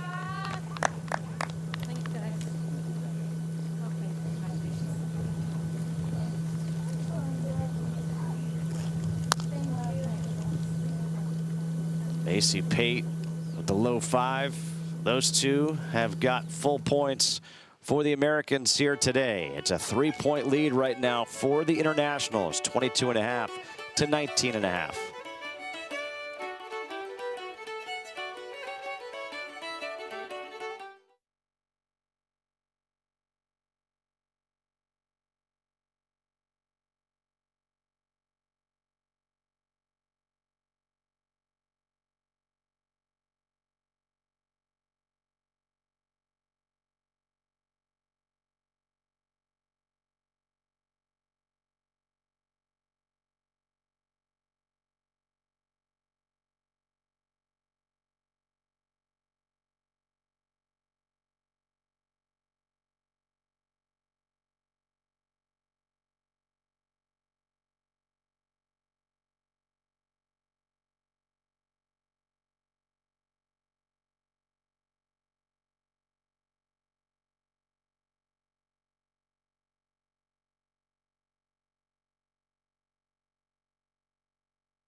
USA trails the Internationals by 3, 22.5 to 19.5, but a big point earned by Kiara Romero in that first match against Maria Jose Marin. And right now, Olin Brown Jr. standing by with Romero. Hey guys, thanks very much. I'm here with the winner of the first match, Kiara Romero. Kiara, nice job today. Tell us about, we got off to a kind of a hot start or an up and down start. Tell us about it. Yeah, it definitely wasn't a boring start. She birdied the first 2 holes, and I was 2 down after 2, and then I responded with 3 birdies in a row. So I kind of always knew going into this match that it wasn't going to be easy. I knew like whoever won was going to have to earn it, and we both played as hard as we could, and it was a great match. With the calmer conditions today and maybe a little tougher hole locations, was there an approach that you took that was a little different from the previous rounds? I think honestly, like off the tee, I was just really focusing on hitting the fairway, and then if I was in the fairway in a good spot, I would kind of attack the pin and just kind of be aggressive out there and just try to make as many birdies as I could. Well, that's great. Well, congratulations. Well done today, and good luck the rest of the year. Thank you. Kiara Romero getting that big point. Now this is match 5. Jasmine Koo against Rhiannon Maliksi has this birdie to tie the match. Not going to happen there. Best she can do is a half a point, but again, every little bit matters. Now in match number 3, Luke Poulter and Ryder Cowan. They're all square, and Cowan's got a pitch not too dissimilar to Romero, although he's got to come up that slope. And does it get up there? No. It's going to leave that slow putt up the slope. He'd have loved to have gotten that another 4 or 5 feet on top of that hill. And he kind of knows it.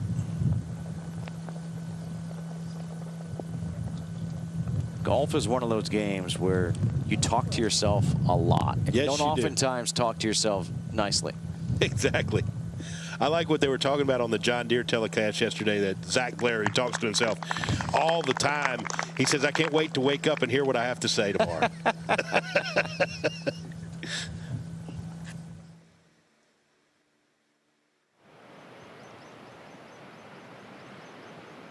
Like we saw on the previous match that just went to 18. A big point on the board right there. Yeah.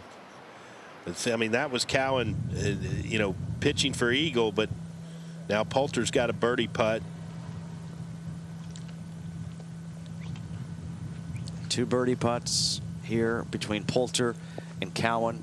But Poulter's up on the slope, it looks like, and that's huge. Pay attention to that for any matches that come to 18 today. See where he is. I mean, he's got a great spot. He's on a level, so huge advantage for him. That's why Cowan knew that he had to get that ball at least to the hole. But not to say you can't make it. It's just tough to make yourself hit it hard enough. I think it's fair to say that it's easier to make the putt that Poulter has for birdie. Correct. Than it is for Cowan to make his birdie. Oh, absolutely. But he knows now you got to count on Poulter making his. So you go ahead. You've made a putt this length. You've made putts like this before. See that in your head and get out of your way and let yourself do it. Maybe if he makes it, he yells boomer sooner.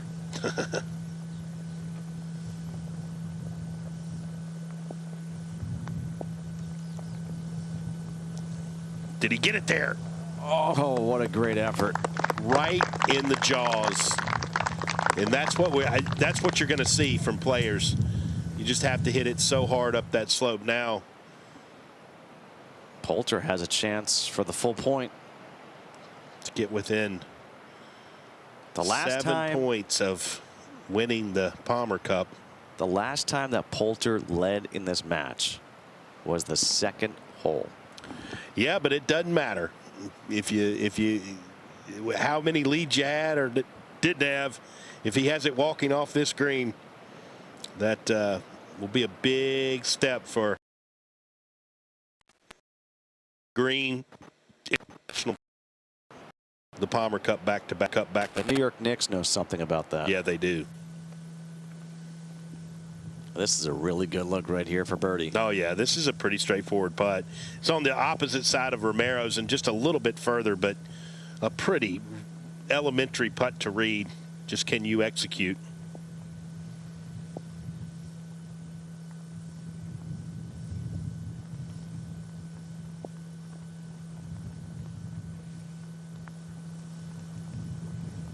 Oh, no. Now, see, I wouldn't give that. I wouldn't give that. Nope. And you have to expect to putt it. You can't be surprised by this.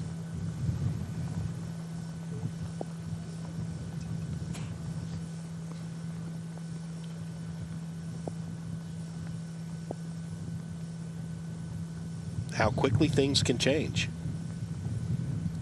The beauty of match play, isn't it? I love it. I think it's the best. I do too.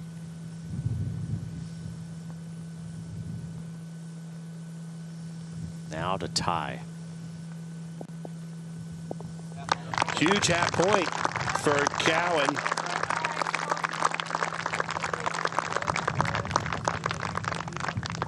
It's the first half a point for Cowan this week. And now it's 23-20 in favor of the Internationals.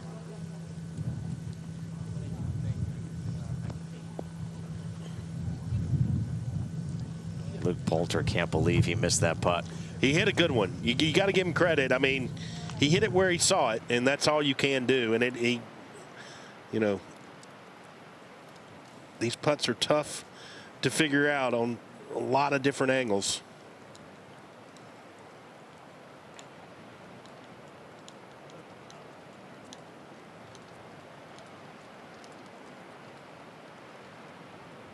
Eight and a half points.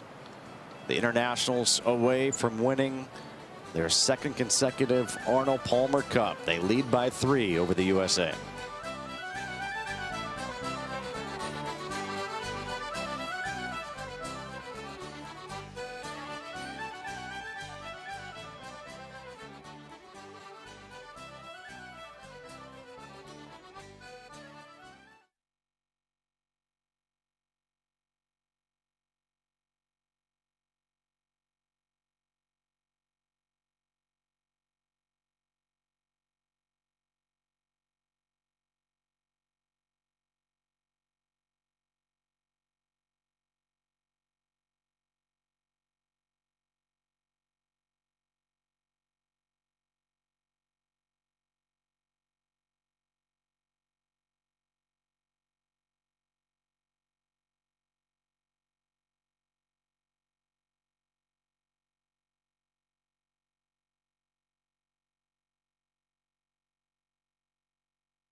A 3-point lead for the Internationals.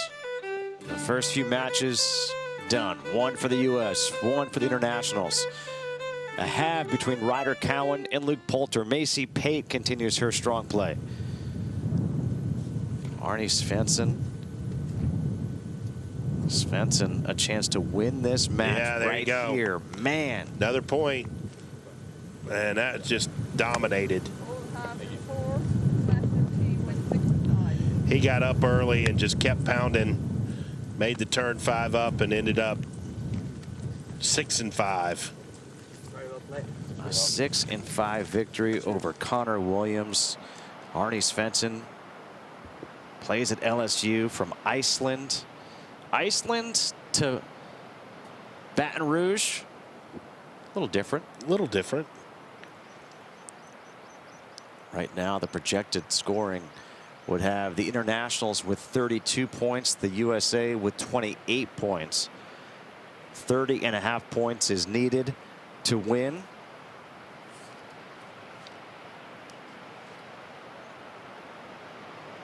Overall, the USA lead 13, 13, and 1. The only tie in the Arnold Palmer Cup history was number 2, 1998. Wow. I don't think this one's going to be a tie. As much as we thought the possibility existed, the USA is going to have to do a lot of coming back.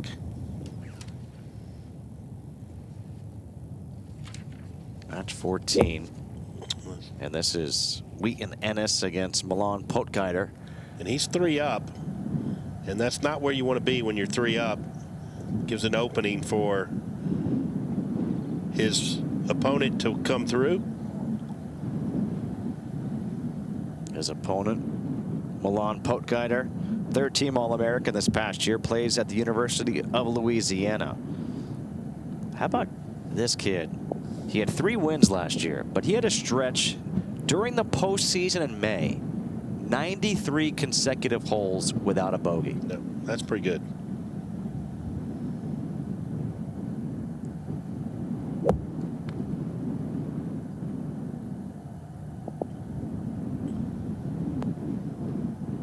And well, that's where would maybe be a little more aggressive, but par could win this hole with where Ennis hit it off the tee.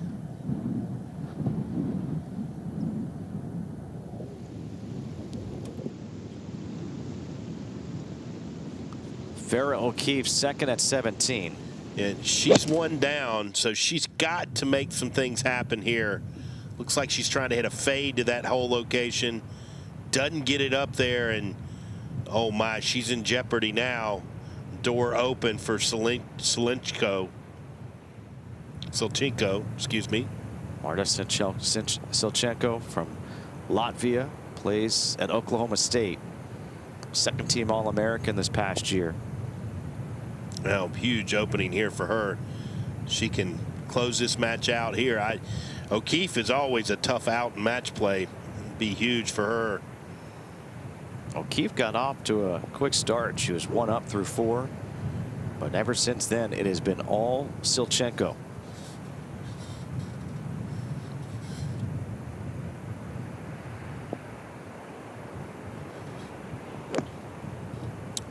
And just keep it left of the hole, get it over there towards the middle of the green, or just go right at it and leave the door back open for O'Keefe.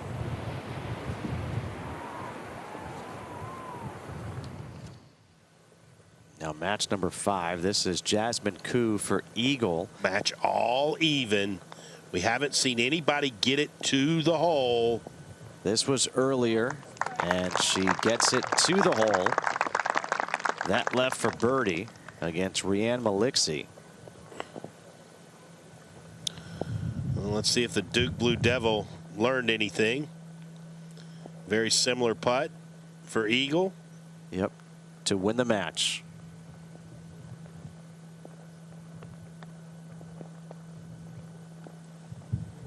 She didn't. She didn't. Oh, wow. An eagle at 18 for the win for Rianne Malixie. Wow. That's just getting beat right there. There's not much you can do about that.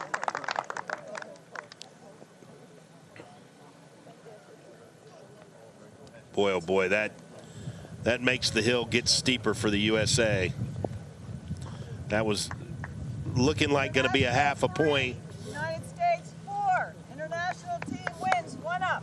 The freshman of the year, Rianne Malixie from the Philippines, plays at Duke and just came up with a huge point right there with an eagle at 18. All right, this is Ennis. We saw his tee shot. Here's the second. Oh boy, he does a great job there, and now he puts it on his opponent to have to make it. That was earlier, the shot from Ennis. Potgieter has a putt now for par.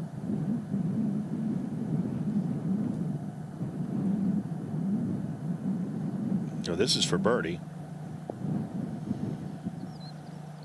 For birdie, I beg your pardon. Yeah, we saw the tee shot in there. Yep. But he is 3 down, so this is must make. And in your mind, you got to concede that your opponent's going to make his par putt. You got to make this to keep playing. Pokaiter out of South Africa.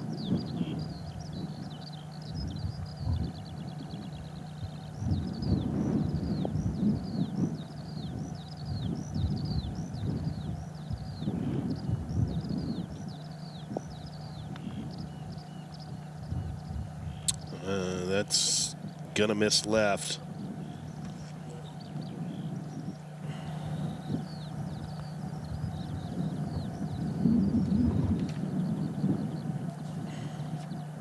Back to 17. This is Marta Silchenko.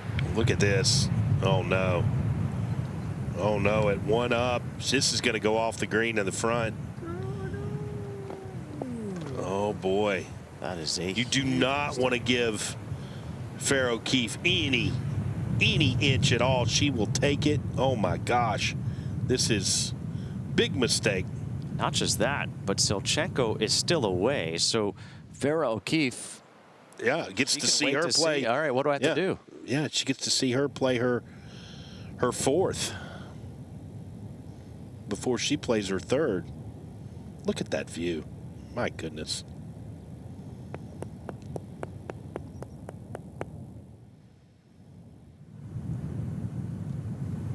Now Silchenko just trying to calm down a little bit. Yeah, and it coming down that hill, it likely rolled up against higher grass. So the club has to come through higher grass, catch the ball cleanly. Yeah, you can see the trouble there. That's how steep that slope is.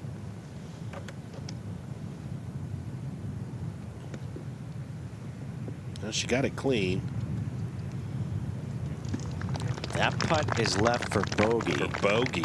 And it's a chip coming up now for birdie for O'Keefe. So she's just trying to put this within tap-in distance or easy stress-free par distance to get the win. Yeah. And then they march to the 18th all even. This is a huge, America's, or USA is going to need this point. This is Wheaton Ennis for par to win the match. He does it. Did what he needed to do. United States team wins the match 3-2. 3-2 victory for Wheaton Ennis. And Wheaton Ennis evens his record this week at 2-2. The Aggie from Texas A&M. And now here wisely. I love this. Choosing the putter. Don't just, that's the safe play. You going to guarantee yourself a par putt with this of reasonable length. Settle. That's what she needed to do. Get it there. It may or may not be good enough, but she did not want to leave that short. But that's the beauty of match play, because she originally had a wedge in her hand. Right. And then when all the stuff was happening with Silchenko, she says, wait a minute, why take on this risk? Correct. Let me use the putter. And that's why I think that was a smart play. So Silchenko needs to make this putt. Otherwise, it's 2 putts to win the hole for Farrah O'Keefe. But there you can see the Division I Player of the Year. Wisely so. She won the NCAA. She is so talented. Does a lot of work with Mark Brooks. Yep.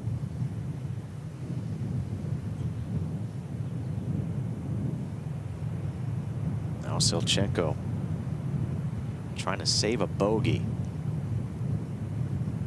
Force O'Keefe to make the par putt. Not the easiest putt to read.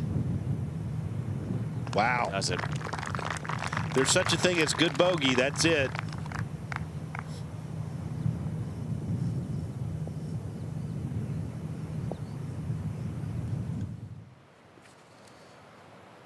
Chloe Kovaleski, match number 13 against Caitlin Morris. Kovaleski's 3 up.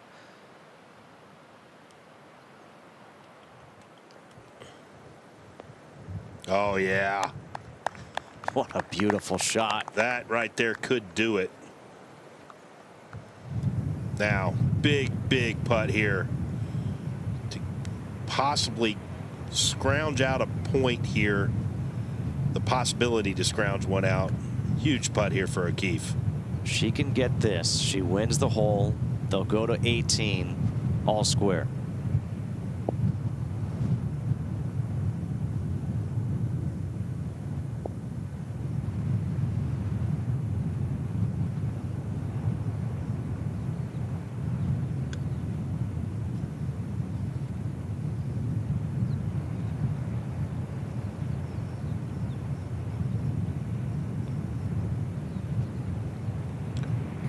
Oh no.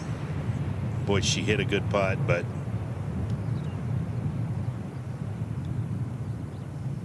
so now the best that Farrah O'Keefe can do is a half a point. She'll have to win the 18th hole to get that half a point. she hit a good putt.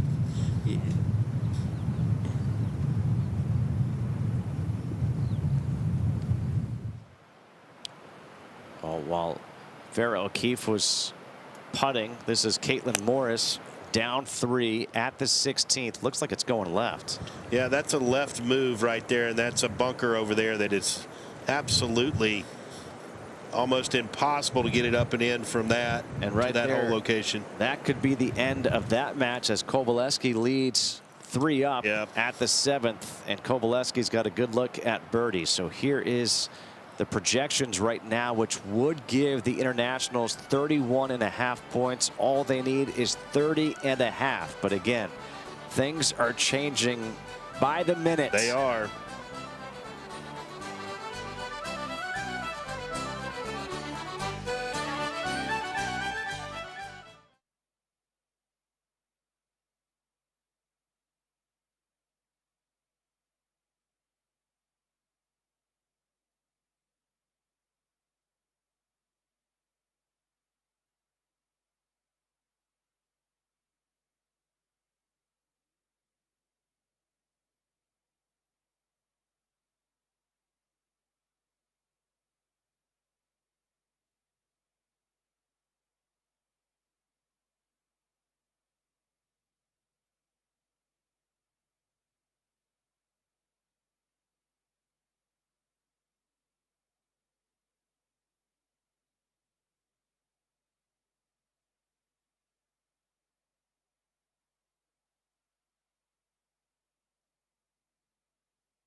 So the first page, all those matches are done. Yep.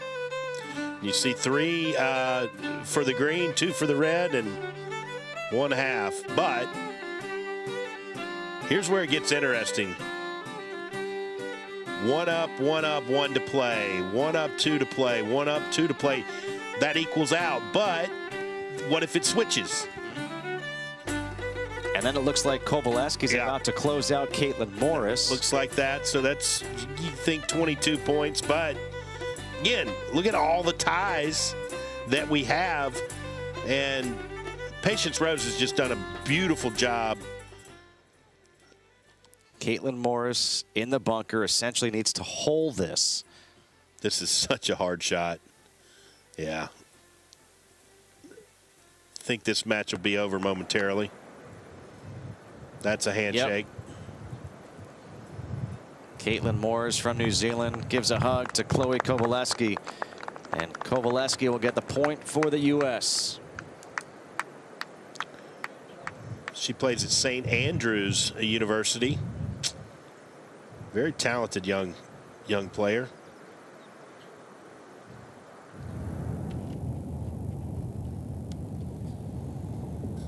Now Kylie Chong, match 16, going up against Paula Francisco.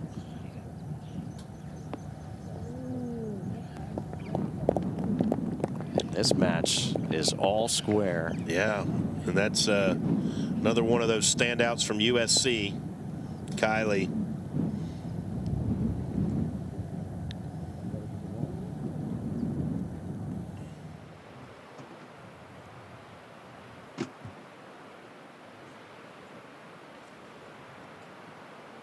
The Internationals opened this singles set with a 1-point lead. They now lead by 3.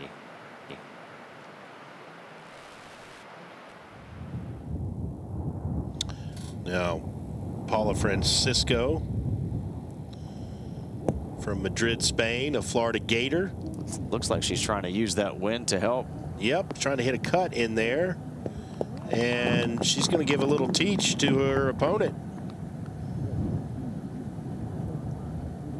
It's been a really even match throughout. Nobody has had a bigger lead than one up. And guess who's joining the party? Mr. Wind. Mr. Wind's starting to join the party a little bit.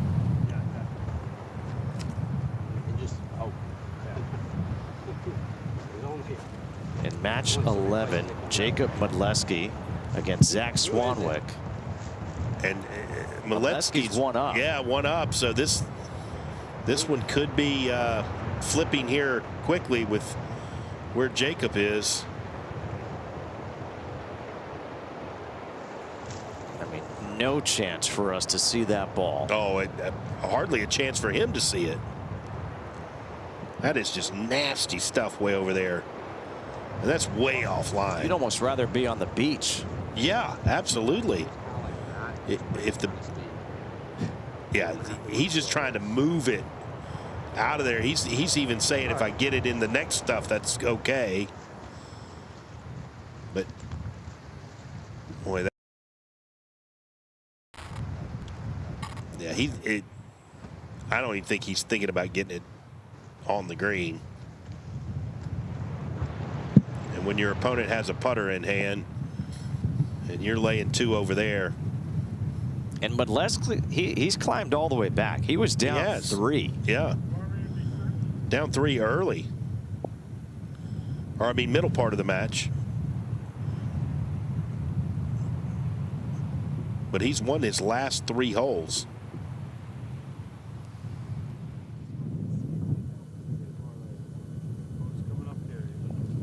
Now at the 18th, this is Marta Silchenko with that 1-up lead on 18. Looks like she's going for this one in 2.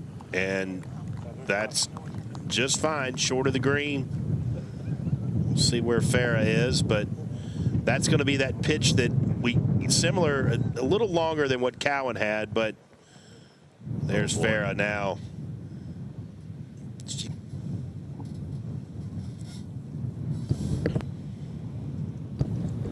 Yeah, guys, Farah hooked her tee shot into the left rough. She is on a side hill lie in that thick fescue. Probably only has about 215 to the hole, 220 maybe. Might be able to chase something up there if it comes out hot, but I would be surprised if she was able to get this within 50 yards of the green. Just got to watch Likely those just 2. a layup. Yeah, you got to watch those 2 cross bunkers there.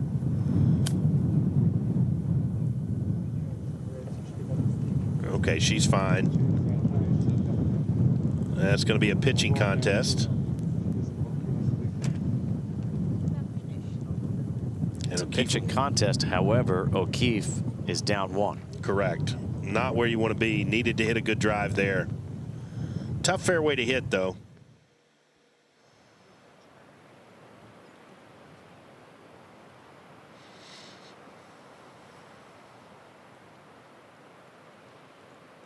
Can't get over how beautiful the day is. But it's getting interesting because if we get some wind now in this last little bit, yeah, that's all he could do. That full swing to move it that far. And I actually think that's good. It's better that he didn't chase it up into that other stuff. Now he's got a flop shot that's going to be back into a little bit of wind. One he can get at least a putt at bogey. Jacob Modleski plays at Notre Dame. The first golfer for Notre Dame ever selected for the Walker Cup. Was 2-1 at the Walker Cup in 2025.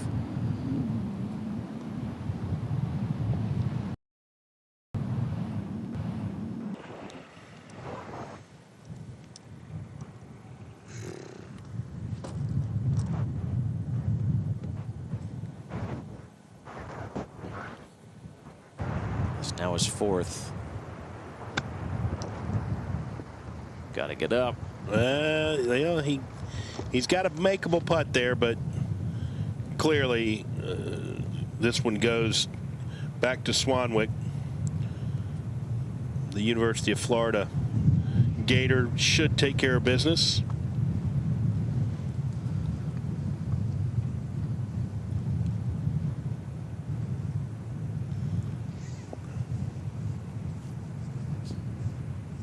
I believe Swanwick has that putt for par. Correct. And a bogey putt coming up for Modleski. Yeah, so if that is indeed for par, this is a must make, or it will be heading to the last all even.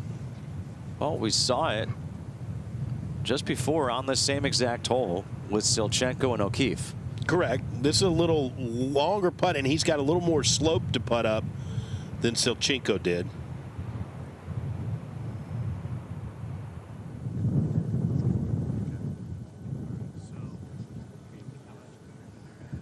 Silchenko and O'Keefe are both looking at what they can do here at 18. Well, you got to get it past the hole, Farrow. It's got to be back there. All right, now Modleski needs to make this putt to have any pressure on Swanwick. Oh, my. He does, just like we saw. Oh, that's a heck of a bogey. Well, I mean, we've seen two good bogeys at 17. Well, now, see if Swanwick can take care of business. That just adds a little bit more pressure for that putt for Zach Swanwick.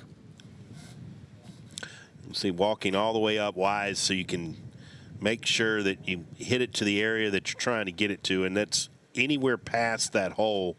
But again, not too far past. She does have the advantage of hitting first. I think when you do that and you hit a good shot, it exacerbates any kind of pressure that your opponent's feeling.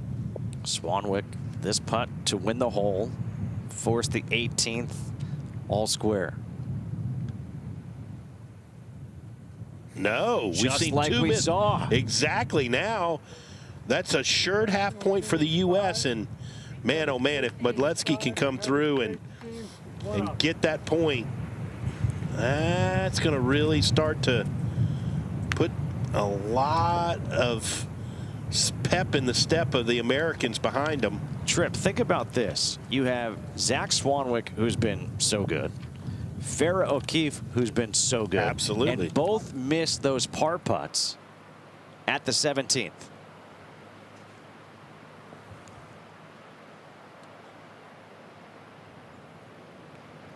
Daniel Bennett, Josiah Gilbert, they have their match. This is Martine San Pedro and Amelie Beauchatone at the 18th. Excuse me, ninth hole. And that was the putt from San Pedro.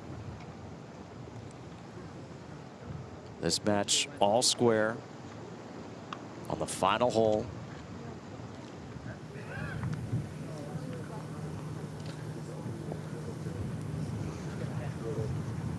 This is Amelie Beauchatone. Wow, this is huge. Now to win the match. Boy, it could start flipping here real quick, just like we've seen. I know the projected a while ago looked like the walk away a little bit by the internationals, and now it's doing exactly what it's done the other 2 days. Why I hate those projections. Exactly. Division II player out of Wingate. She has come through big this week at times. No bigger moment than this one right here.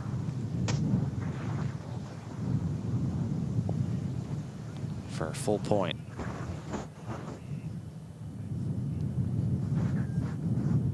Gonna miss right. Looks like that's gonna be a half. Yeah, should be good.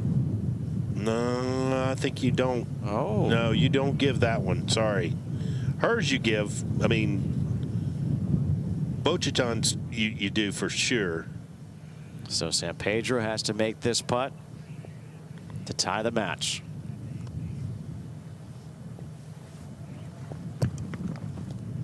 mean, that's 3.5 feet.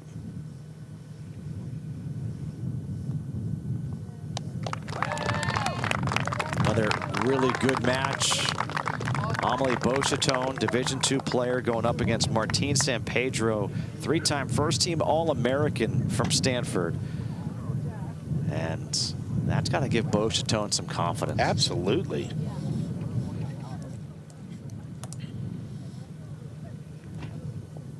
Well, there you can see now, just 4.5 points away for the internationals. And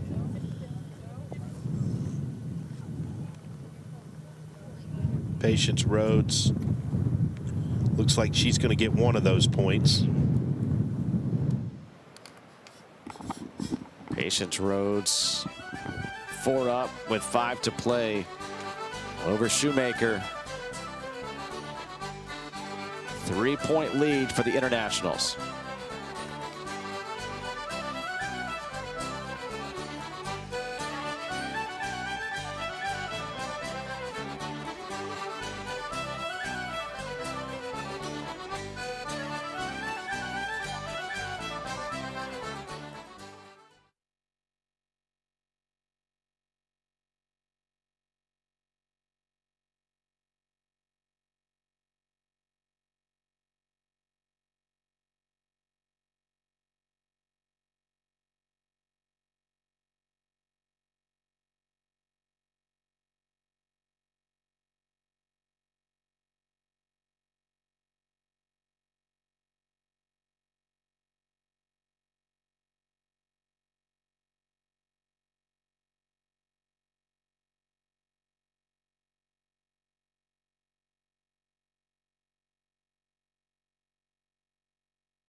Farrah O'Keefe has a birdie putt here at 18. She's 1 down. No. 2 missteps. I think she's going to say, that's good. Yep, that's the match.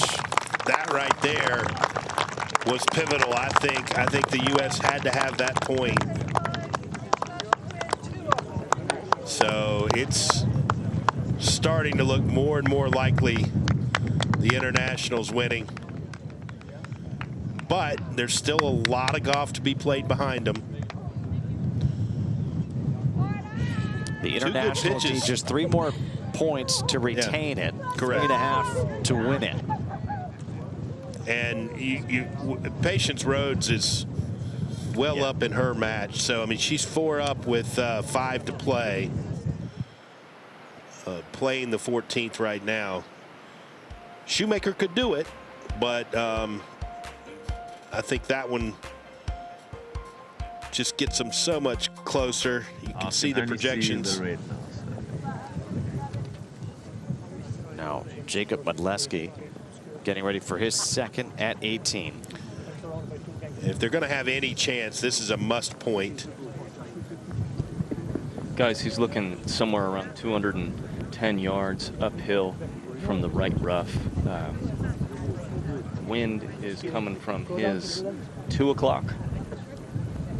So just about how this comes out of this lie. Looked like he got it nice and clean. What a shot. What a shot. Settle, settle. That's fine. That's absolutely fine. That right there puts a big The pressure's on Swanwick now. Yeah, I mean, he's got to make eagle. Basically is what you're saying right there.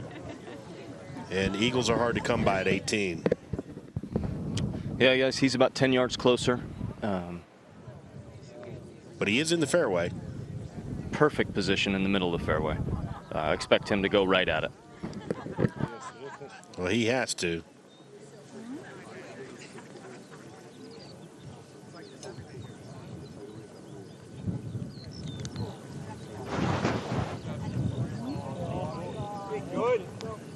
Oh, wow. Oh, my goodness.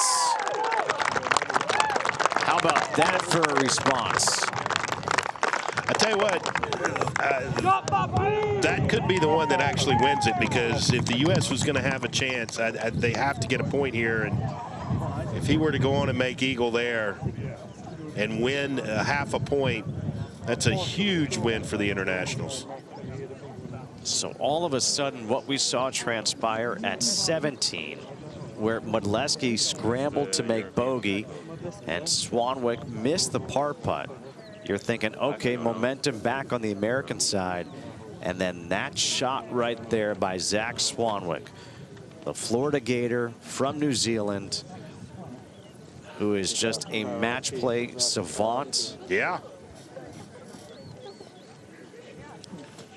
Clinched the SECs for Florida. Now, let's not forget, if Modleski can make the eagle putt, yeah, you win it. He's got that chance. All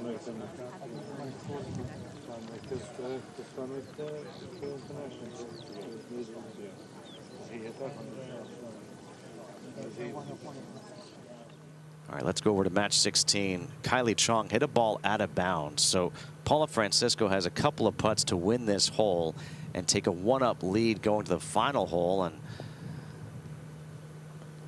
well, yeah, that's going to be conceded. Well, now the hill gets steeper,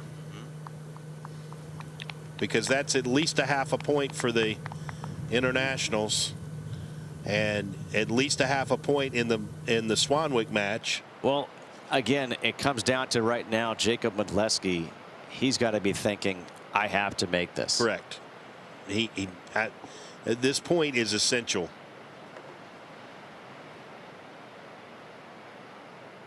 But it's a pretty straightforward putt to read.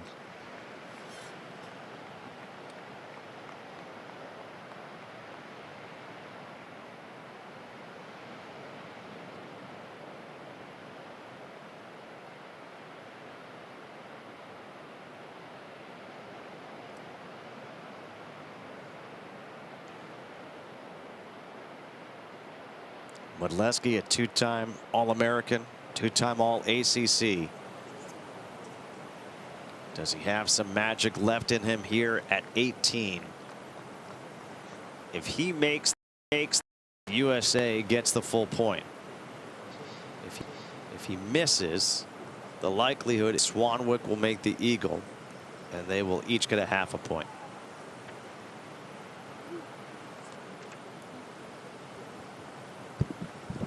Putting down the slope here, guy. Should be pretty quick.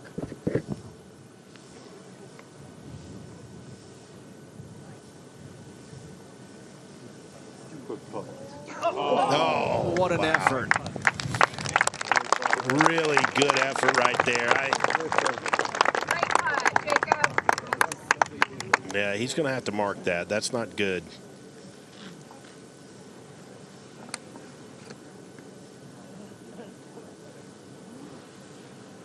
Swanwick missed a putt on the last hole, has this putt to win the hole and have the match. This is a little bit shorter than that putt he just missed.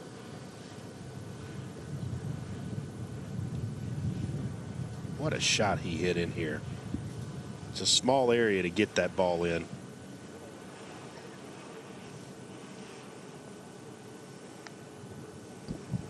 Guys, from what I can see with this putt, it's just a little bit right to left, right up the slope. I mean, I think you got to keep this inside the hole and knock it in.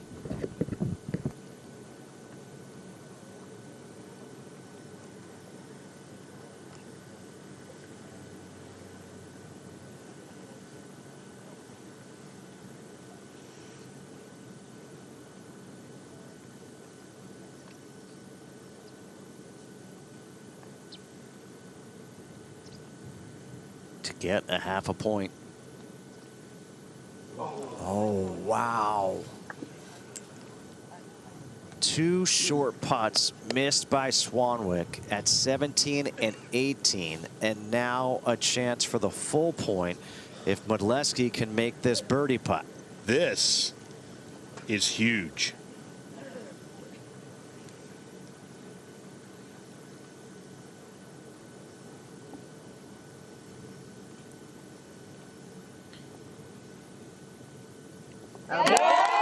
What a point right there for Modleski. Getting that point was massively important. Trey Jones, the coach, of course, at Florida State, he's smiling like a Cheshire cat. Not only because a couple of reasons, not only this, but he's got two pretty good players, a kid named Miles Russell and Charlie Woods coming in next year. And he just took down a Florida Gator. And he took down a Florida Gator. That's what I meant.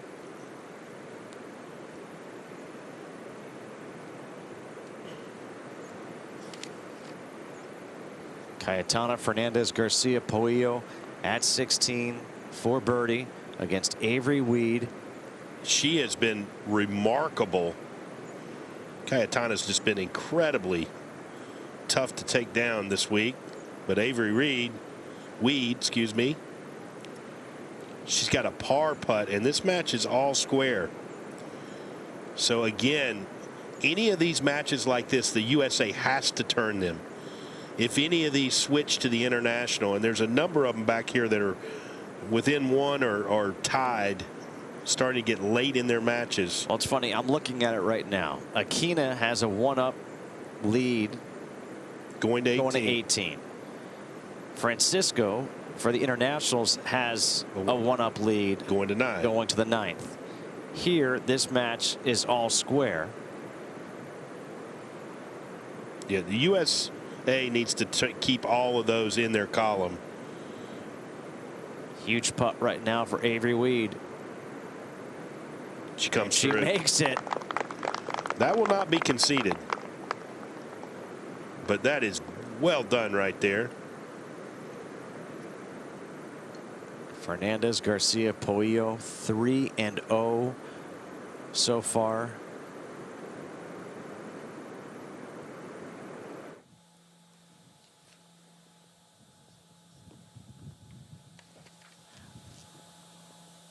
A birdie to win the hole for Megan Propek.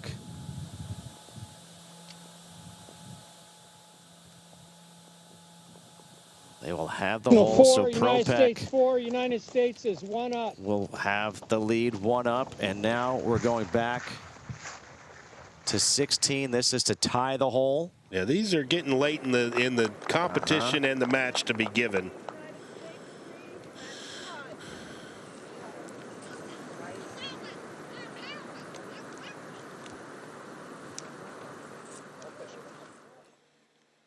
All right. So, yeah. First page, done. All done. Second page. Done. Well, you got a couple. Now, here's where it gets interesting. Akina has to get hers, has to keep that point. There's any way Chong can come back and tie that one, and then Avery Weed can get her point. Now we're talking there's a chance. But I think those three matches are going to be pivotal. Because you look at the Patience Rhodes match and you think that's going the way of the internationals. Correct. And then, you know, Max Herendeen has to, you know, keep his lead as well. But there's a number of them that are neck and neck that they need to flip to the USA for them to have a chance to win this.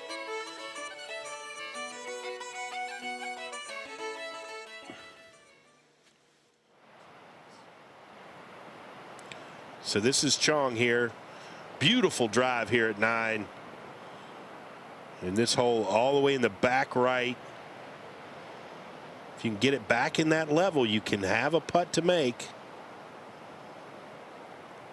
Okay, that's over there to the right of the green, I believe. That's fine. That is down 1 though. She is, but she's going to have that slope to come over. That's going to be not necessarily the easiest pitch. I thought she was further up the green than that. Over the ball.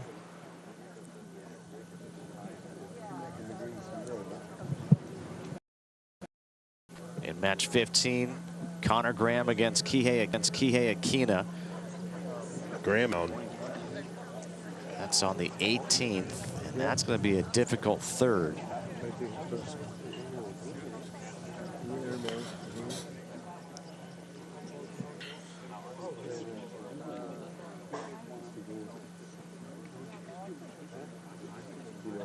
And now Akina draws the club. If he can put this one on the green, it's a really good position here for the Americans. Oh, yeah. Yeah, guys, he only has 185 yards. Like we've been saying, it plays about 10 up. So something in the mid 190s. And pretty fair lie in the rough, I would say. Shouldn't have any trouble getting this onto the green. They were talking about just covering the front.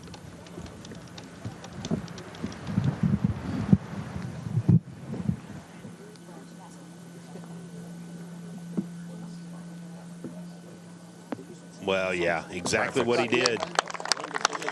And being one up in that match, walking to that green with a putter in your hand certainly enhances your chances of securing that point.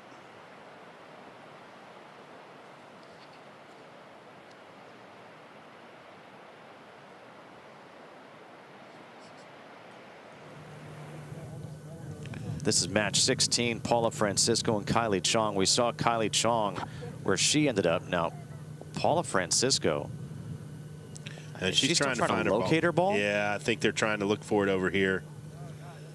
She tried to go for it from the rough, and notice how all of her teammates have now come out because they know they've got 3 minutes. Yep.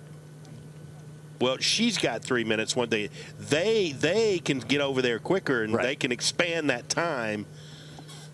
Because as a walker on course, a lot of times I try to help out as much as I can and get to the area as quick as I can so that we can enhance that. There they looks like they've got it, but it is not good. Up to 19, Tim Wiedemeyer. This is match 19.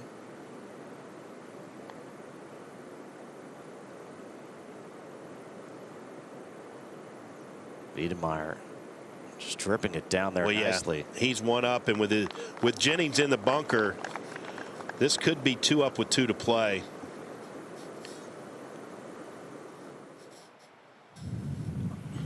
All right, so they found the ball, but obviously it's not a good lie. No. And so maybe advantage goes back to the Americans. Now in the bunker, it's William Jennings. With 1 foot in, 1 foot out. This is no bueno. Yeah. He hit the actual back of the lip coming down and whiffed it. That's the problem with these pot bunkers over here. So now he needs to hold this to keep from going 2 down with 2 to play.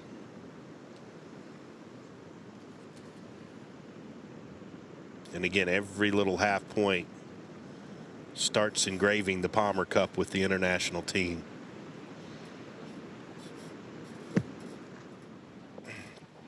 And there's a half point for the internationals.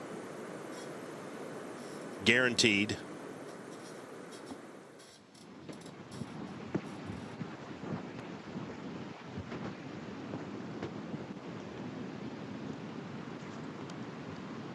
Now he hasn't conceded yet, but Bailey Shoemaker at the 15th against Patience Rhodes needs this putt to extend the match. Yeah, and that's going to end it. I think that one will. Patience Rhodes has a birdie putt, so that one is all over. And there we go to 28.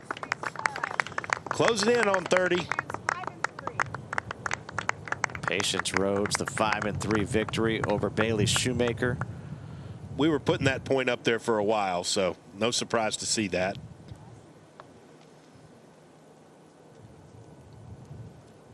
Quite a player. Patience is very talented. Big 12 golfer of the year this past year at Arizona State.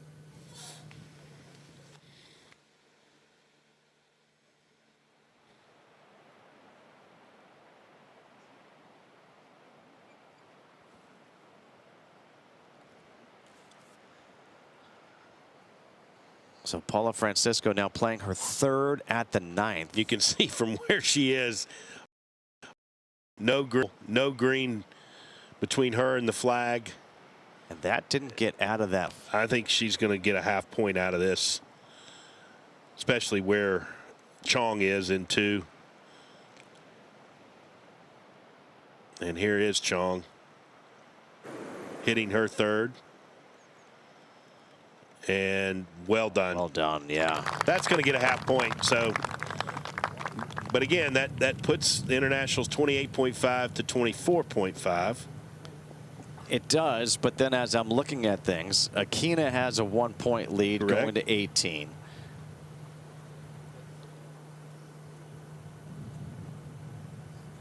And now Jennings putting this for bogey for whatever reason.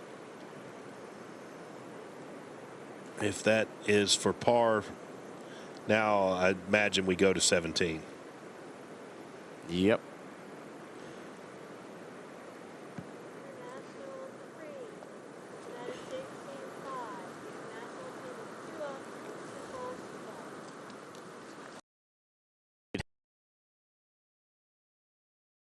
Looks. We're going to see about a 29 to 24.5 point total very shortly. Yep.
Match number 15, Kihei Akina against Connor Graham. Akina has this putt to win the match.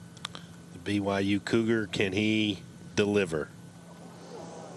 Oh, boy. Oh, boy. Seems like beyond that hole, people are getting fooled.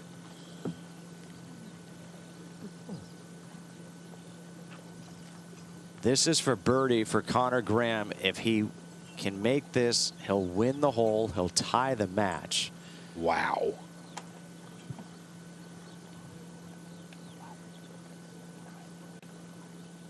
The Texas Tech Red Raider from Scotland. No. Number of missed putts. Well, that was absolutely essential.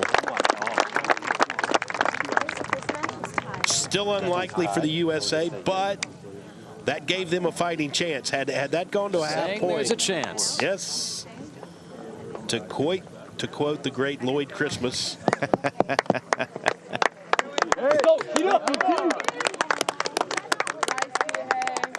I love seeing this. Yes, I do too. This is Paula Francisco for par. Somehow has a par putt, but her opponent is up there about 6 feet for birdie. So I imagine that's handshake time, but well, they're not going to do it. And now they got to look honest, who's away. Paula Francisco didn't even hug her boyfriend after she beat him in the first match. Well, that's true. Yeah, I mean, that's good. I mean, you have lost that match, but she played quite well. So they have that one. So 1.5 points away from retaining the cup, 2 points away from winning it.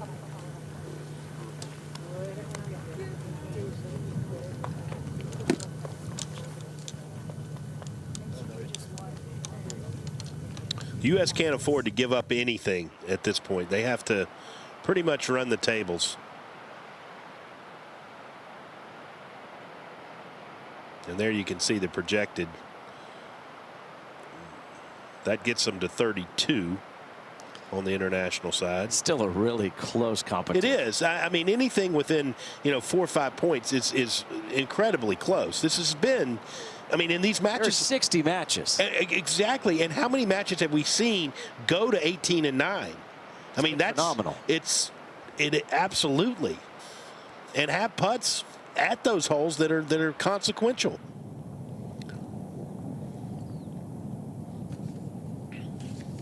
Jack Buchanan against Jack Turner. Buchanan one up at the 7th. And he was 2 down at the turn and has won 4 holes on this side.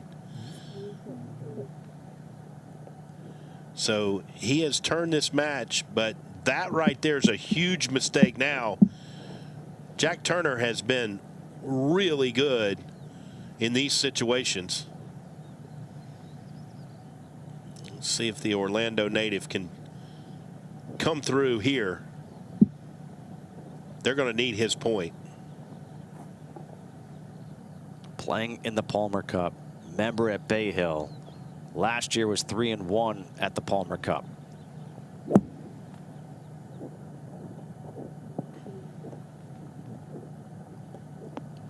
And there you go. That gives him a chance.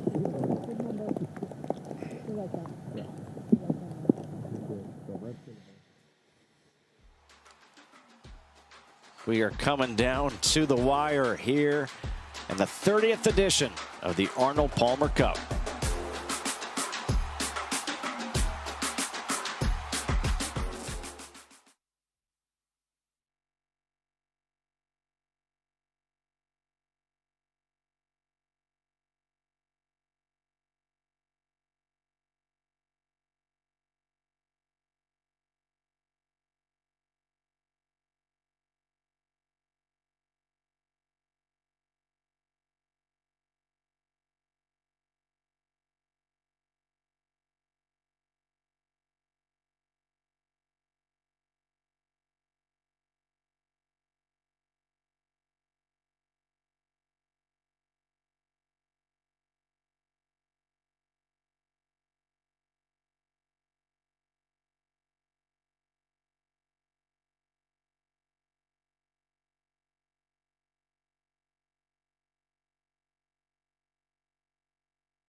2 points away. That's what the international team is right now, as they lead in 3 matches of winning the Arnold Palmer Cup. They are 1.5 points away from retaining the cup.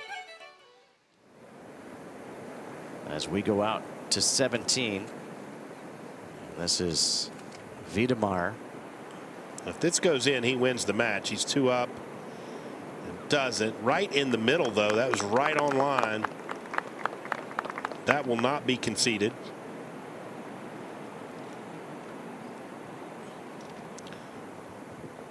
I believe Jennings has a birdie putt to get this match.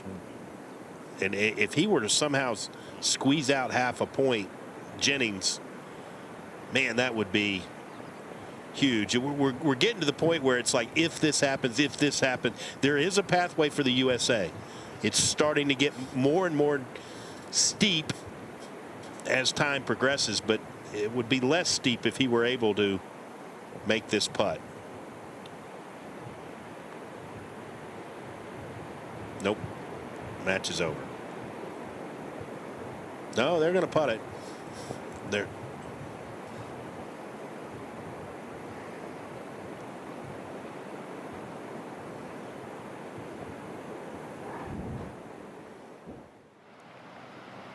So this is what we've seen since 2020.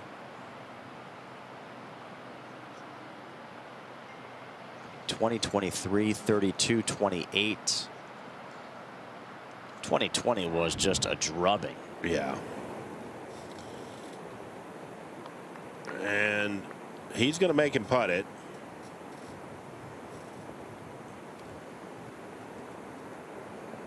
If Wiedemeyer makes this, they get within a half a point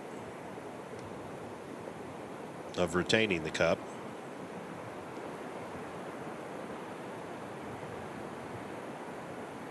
There you go. 29.5 points for the internationals. So now any match that's halved, the internationals will retain the Palmer Cup. But they'd like to win it outright, wouldn't they? Absolutely. Of course.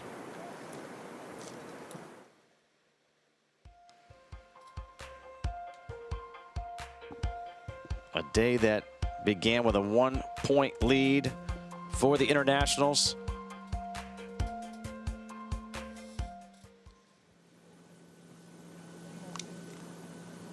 Okay, this is at the 18th. Cayetana Fernandez Garcia Pollo for eagle. The match tied against Avery Weed. She has been clutch all week long.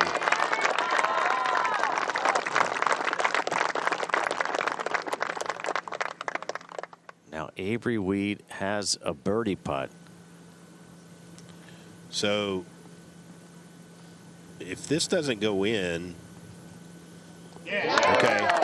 Well, that's a half point, though. So this match is likely going to have a half a point. Wow. So this is to retain the cup right here. You could tell Avery Weed is conflicted. She's like, I should give it to her, but this is to retain the cup, so.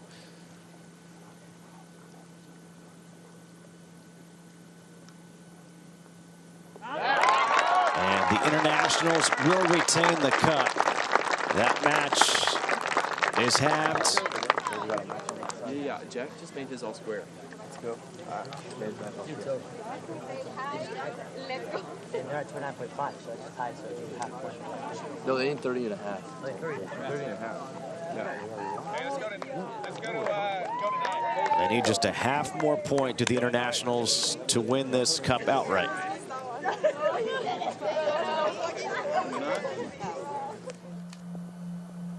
Veronica Kedroniova against Megan Propek. She's 1 down at the 8th, has this putt for birdie. Boy, the 8s have been giving a lot of players fits. Okay.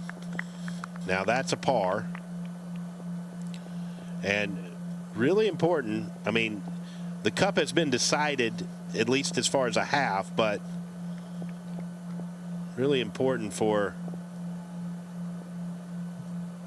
pride at this point to come back and tie this thing, which is doable. Propek has a 1-up lead, needs this putt to go in to maintain that 1-up lead heading to the final hole.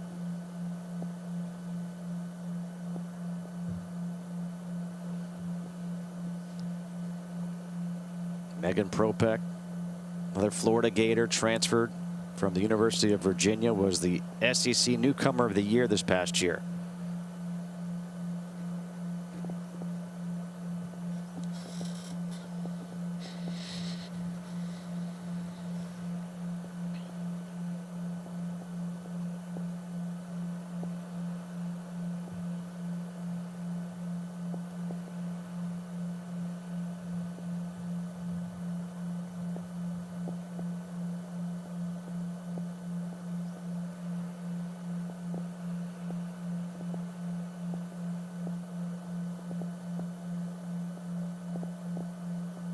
No.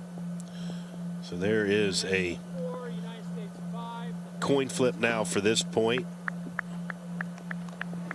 Going to the par 5 ninth.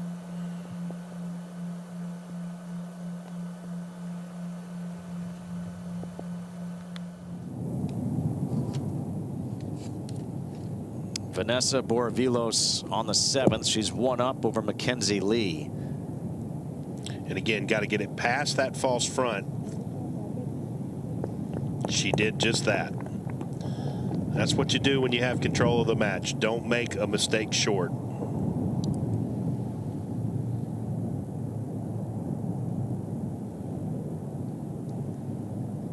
Mackenzie Lee now with the pressure on her.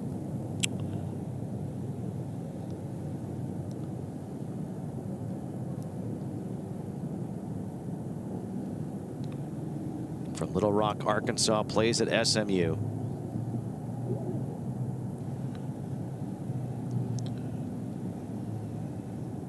Won a big match play event, the North-South Amateur, just last year.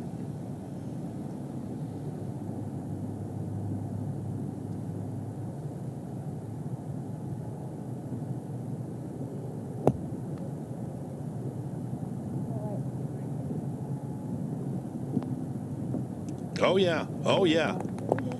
Really good shot right there.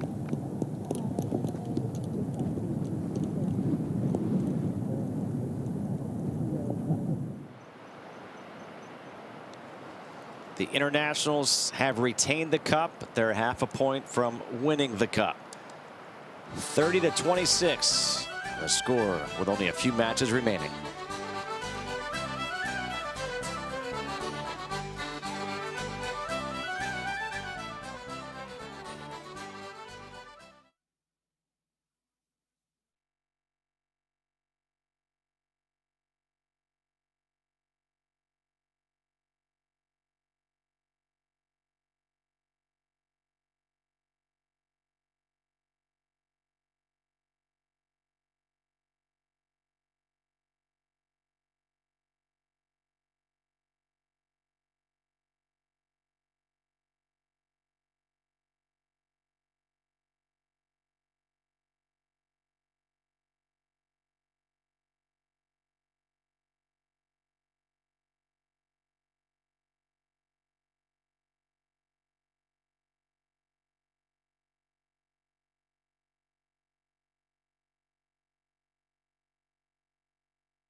All right, we are back, and Max Herendeen has just defeated Niall Shields Donegan, so it's now 30-27. And there 2 matches tied. 3 matches on the golf course. They're all over on the front side as well. How about that? The back side is completely done, so everybody can move over to 7, 8, and 9 and watch the finish. So you have Borvilos and Mackenzie Lee at the 7th, and this is Vanessa Borvilos for birdie as she's 1 up. So if this goes in, that assures her of at least a half a point, which would win the cup guaranteed. It does not, and opens the door for Lee.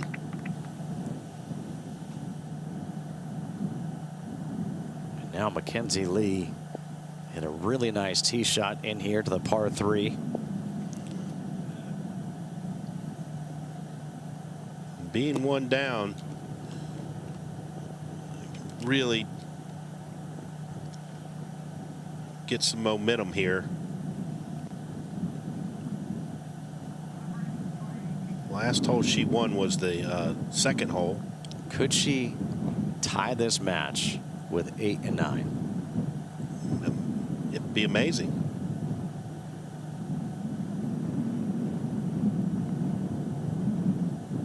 No. Oh, that's not done. No, it's not. That's not done.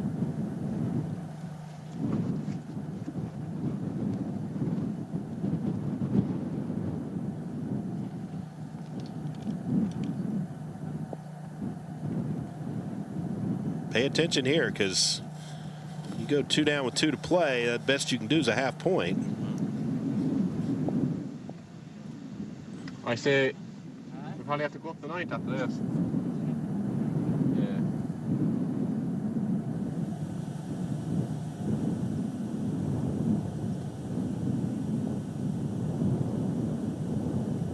Yeah. Okay. Good comeback. All right, she's still got a chance. The 8's been giving players fits, so anything can happen there.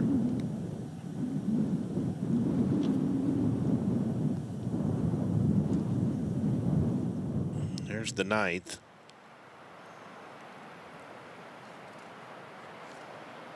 This is Megan Propek and Veronica Kedronyova. Now, if the scoring's right, Jack Turner has just won 7 and 8. So he's now actually up in his match. So you've got 2 tied and 1 positive for the USA, meaning they can only, at least get a half point there.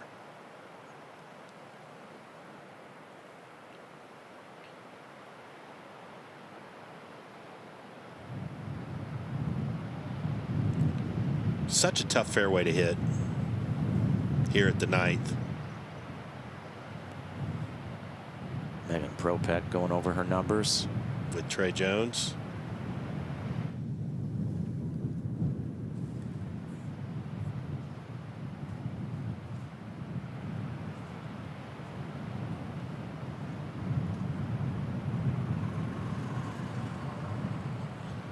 There are certain events that you can play in and you get the gear, a golf bag. Mm-hmm. This is one of those you keep forever. Oh. Yes. But could you imagine in the day, though, and I'm sure he would have done it, had your bag signed by Arnold Palmer when he was still alive? That would be, and Mr. Palmer would have done it in a heartbeat. One of the coolest things that I ever experienced was the par 3 competition at Augusta National. Right. In 2014, and I got to see Arnold Palmer, Jack Nicklaus, Gary Player come right down by me. Yeah, that's awesome.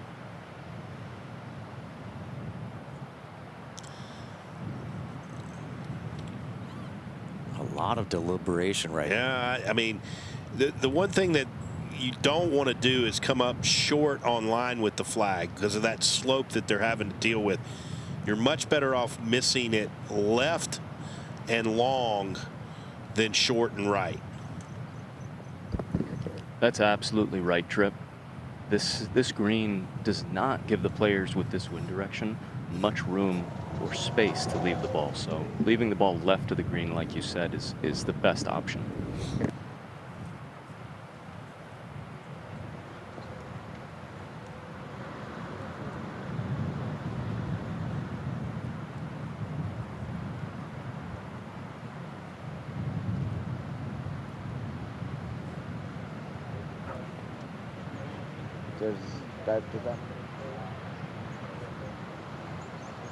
Pro pick.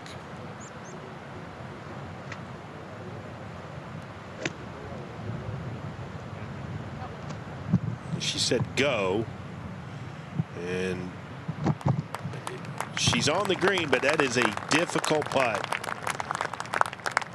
That's going to be up over that slope, and we've seen it's tough to get that right. She was right on line, but if you go on that line, you got to be past the hole. Now Kedra Nyova in the rough, all lie dependent.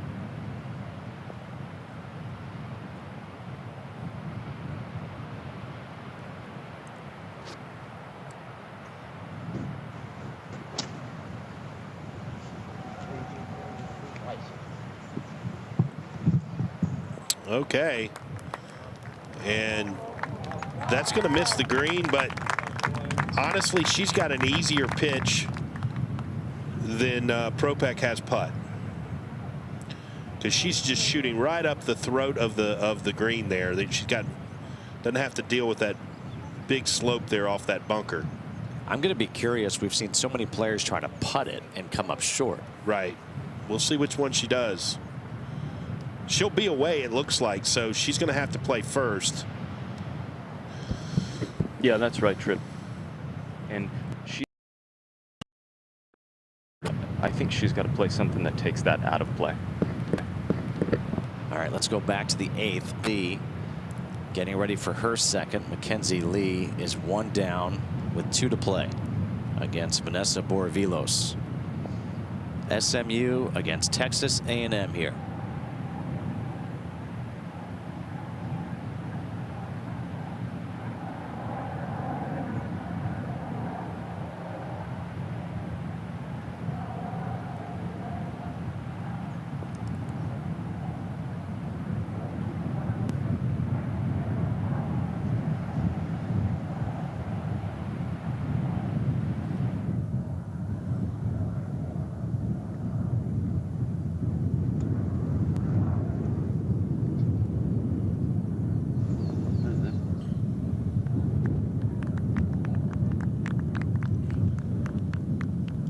There it is. It's just beyond the flag there. That's a great shot from there. Putting some pressure on Borovilos. You see where Borovilos hit her tee shot all the way up there, really pushed it down. And there, we've seen a lot of players, or we haven't seen it, but a lot of players hit it out of bounds. You see left players trying to push it up, and they pull it slightly, and it goes out of bounds, goes down on the beach. But she's got an easier shot, and especially being 1 up in this match, has the comfort of, you know, playing somewhat conservatively here.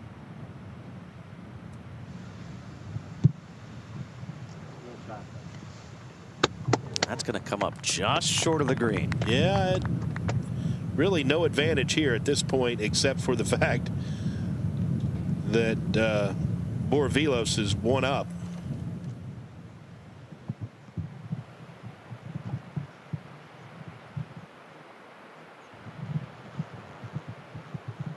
Again, just a fantastic setting.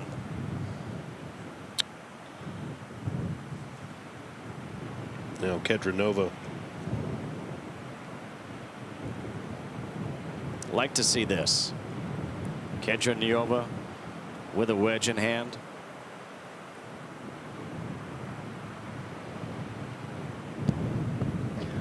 Yeah, guys, she's just looking at pitching something over this mound, I think. Once it's on the green, it's pretty straightforward. Oh, no. Oh, no. Wow. Boy, that... Nerves are real. They are. Guys, that might be the reason we're seeing a lot of putters from around the greens. I think the lies are a little grainy. You must be South Africa. That's very observe it. Yeah. That's very good. I spend on We'll go back to the 8th. And now Borovilos, her birdie putt along the way. Very nice. That's exactly what she needs to do in that position. Remember, half point, they win, right? She goes to the last hole tied. Internationals win the cup. Now Kedra Niova playing her 4th shot.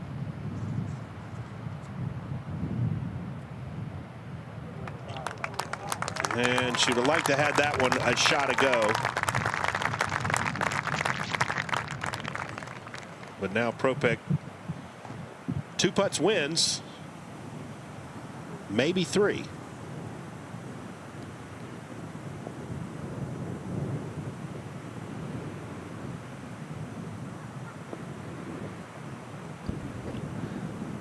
Yeah, this is another one, guys, that's just all about speed. That mound that she's standing, or that mound that she has to go over about 12 feet short of the hole is pretty significant. Should kick the ball pretty hard to her left. Once it gets over that, it's pretty flat. Whatever the wind is, this hole is very exposed, so that wind will play a factor as the ball loses speed. And a couple of the players we've seen that have had this putt, and they've left it short. Yeah, that mound is pretty severe. I mean, you've got to give it a good wrap to get it over it, and then once it gets up top, it's pretty shiny. So speed, like we've been saying all day, speed is going to be everything on these longer putts.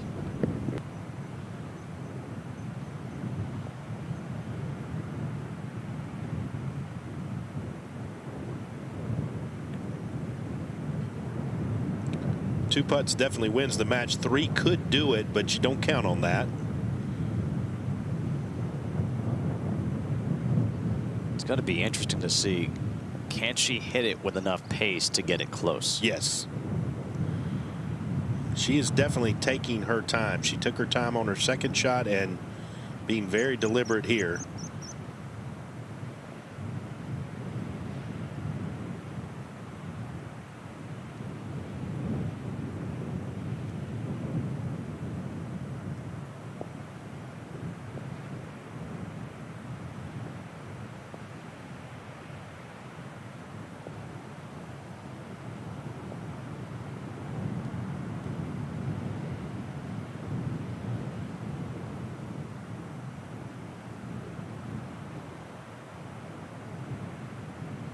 Two putts to win.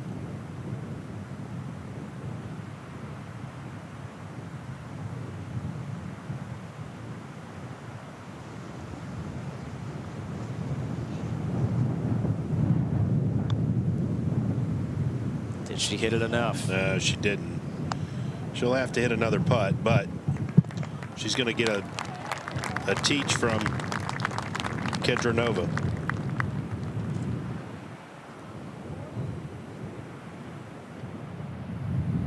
All right, Mackenzie Lee at the 8th has this putt to win the hole and force it to the final hole all square. No. It's going to come up short. That pretty So much that means Internationals will win the cup. Yep, because they're not conceding the putt to Borovilos, but this putt right here will win the cup. Vanessa Borovilos.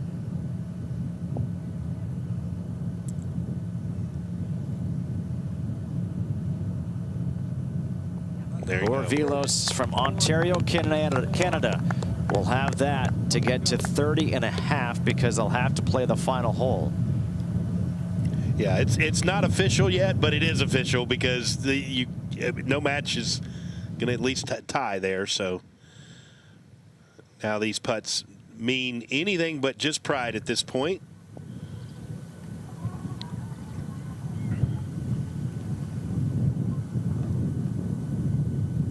If she misses this, then you got to figure it's going to be a win for the Americans. But she doesn't miss it. She drains it. She drains it. And there you go. Now I mean, the best the USA can do is 29.5, right? So your pride as a player, as a competitor, you want to do the best you can. So she's going to give it all her attention. That first putt, she just left it in a spot that was so tough.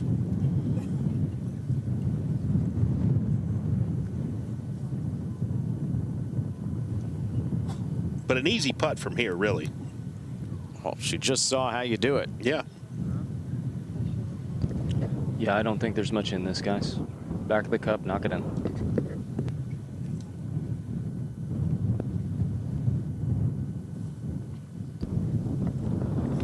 Pretty impressive, though, that she hit the green. It's one of the few shots, second shots I've seen come into this hole and actually hold this green.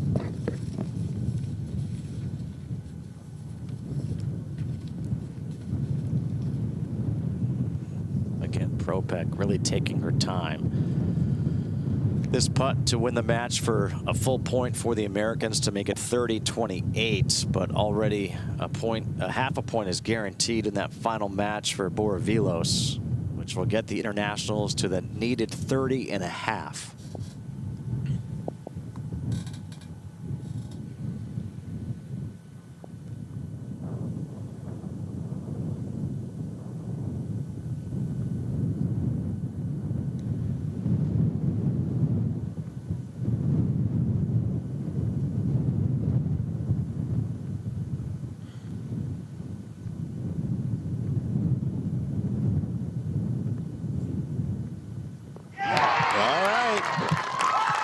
Well, doesn't know what's going on behind her, and that's a big.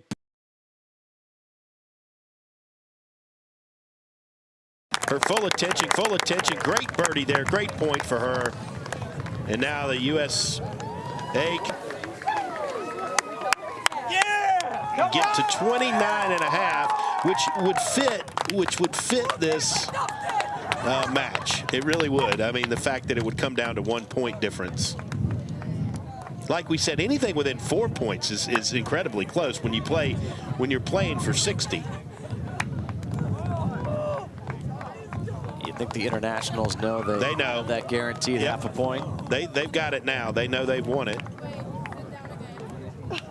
It's not official, but they know. I mean, mathematically, it's done. And we see that in team events, right? You know mathematically that. And there's still golf to play. And this is Jack Turner. How about what he's done? I mean, he was one down at the 6th, Justin, and came back birdied 7 and 8. And now here he is at 9 in position A. And sitting 1 up in his match. Against Jack Buchanan.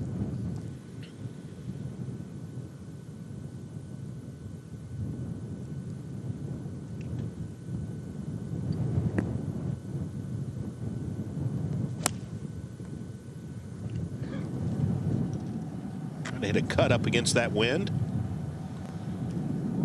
Up. Wouldn't have wanted to get that far over. He was fine over the green, is better than short. Yeah, he can't believe it went that far. That's just an 8-iron, it looks like, maybe a 7.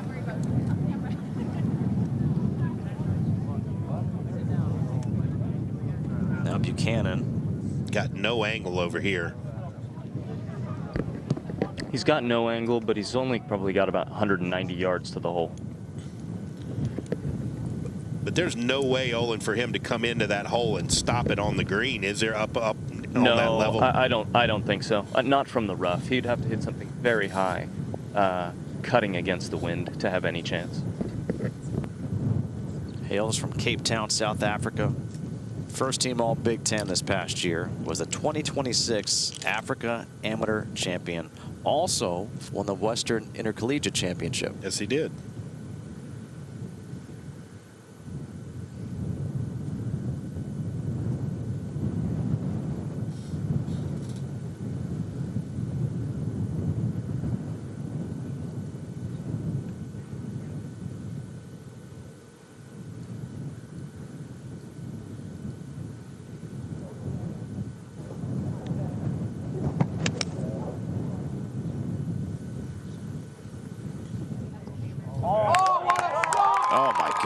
What a shot.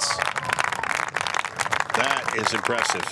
Now, he doesn't have near the slope to deal with that Propek did. So he's putting more straight up at it. He's still got a little effect of that slope, but that's a great spot to put your golf ball from where he was off the tee.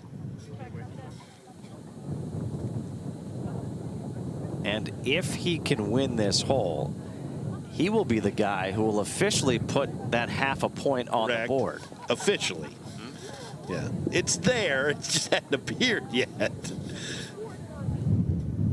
But this is the woman who got the point right here, Borvilos.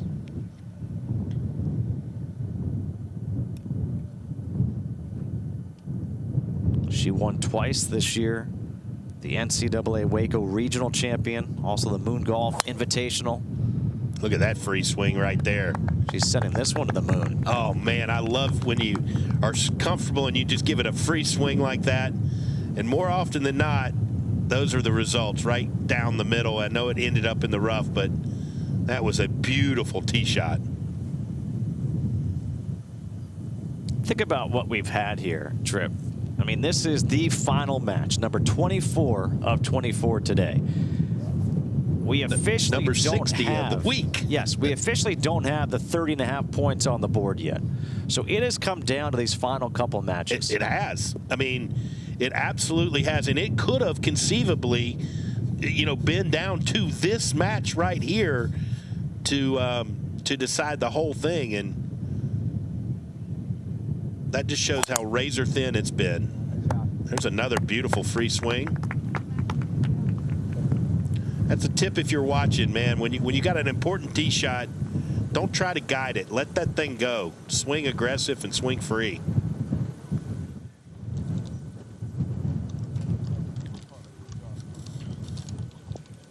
All right, up ahead now. Jack Turner has a difficult up and down. Yeah, he certainly does. He does have green to work with, so a variety of shots he could select from. Now we're able to see the ball.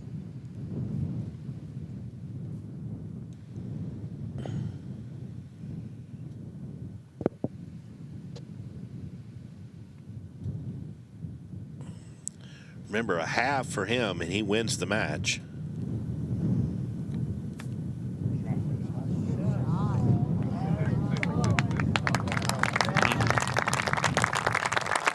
Okay. So he gives himself a chance, provided Buchanan doesn't make it. Correct.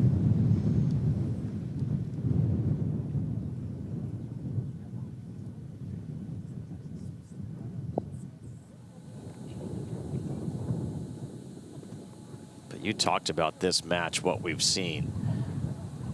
They started on the 10th hole. It was won by Turner. Then Buchanan came back, won the next couple holes.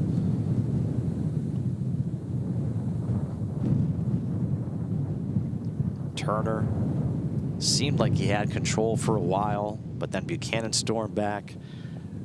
3, 4, 5, 6, and then all of a sudden it was Turner.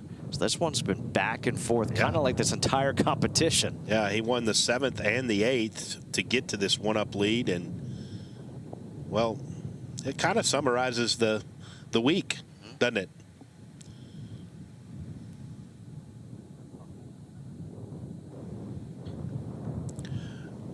And his second shot into this green here was one of the best shots we've seen this week. To hold this green from that angle. From that angle, yes. In the rough. Yep.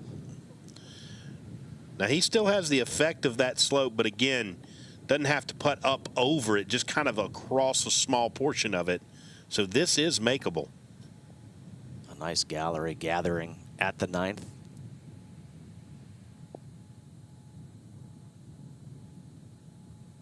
If he makes it, that puts the half point on the board to officially win the cup.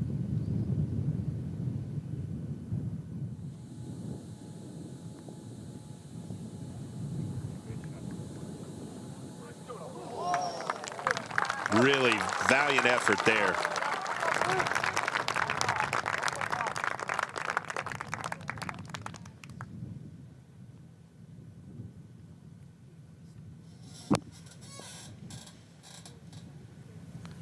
now, if Turner can make this putt, he will win the match. And it'll be 30-29.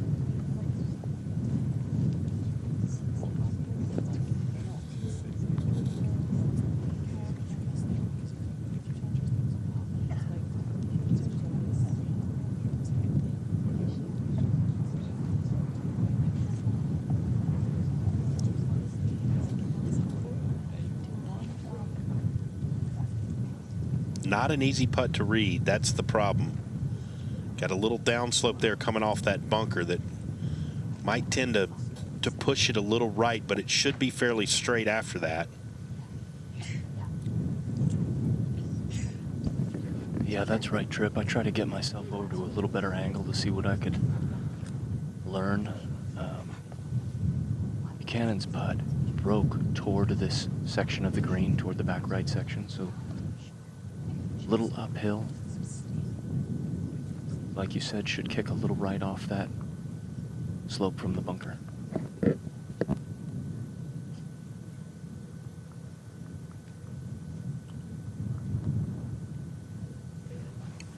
Oh, that's where he had to hit it.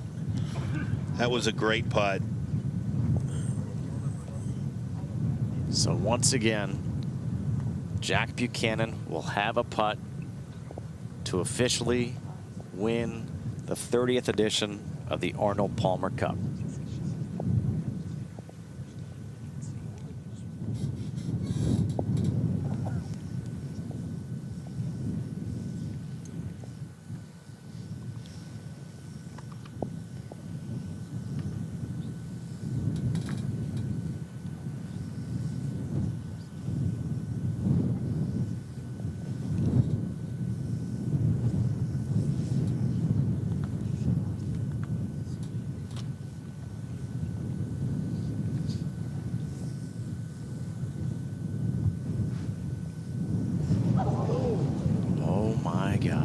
Boy, we have seen some missteps from short distance late, haven't we? Unusual for this competition. So the win for Jack Turner, one up, 30-29. This is so, I mean, the last match is going to be the one to decide the winning point, as it should be, especially as neck and neck of these matches have been.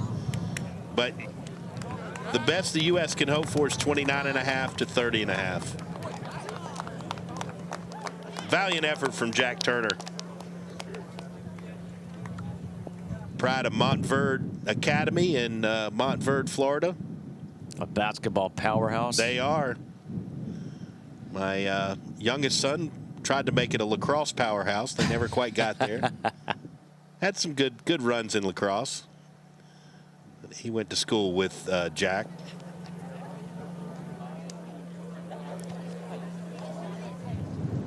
Man, okay. You can't get much tighter than what we've had. No, you really can't. Of course, it would be more exciting if this was to actually get to the 30, but that's been decided. So have fun, enjoy this, hit some great shots. Both these competitors hit beautiful tee shots. Well, it's like 175 to carry that bump. Oh, wait, that's all. This bunker. This is like 185. This one should go up to 195. Okay. What's your actual? I can't see it. Okay. At all. Do you know where it is? Yes, I see it flapping up there. But Yeah, I that's can't Trey measure Jones. it. I'm assuming it's like 200. Do we want to go over there? I know that I measured it to like the international crowd, and it was like 2,000.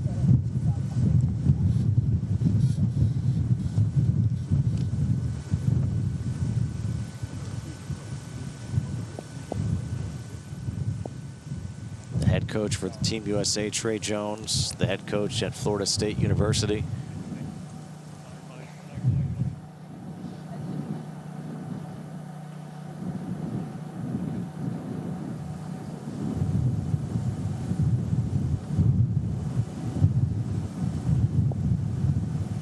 Hey, how about news in the college golf world? Our buddy Andre Gonzalez, the new head coach at UNLV. UNLV, yeah. College coaching has definitely changed in the last 10 years with the advent of the portal and the NIL and all the different things these coaches have to do. Laura Iannello, head coach. She's at Texas now. The ridge is 200, and you just figure out the length.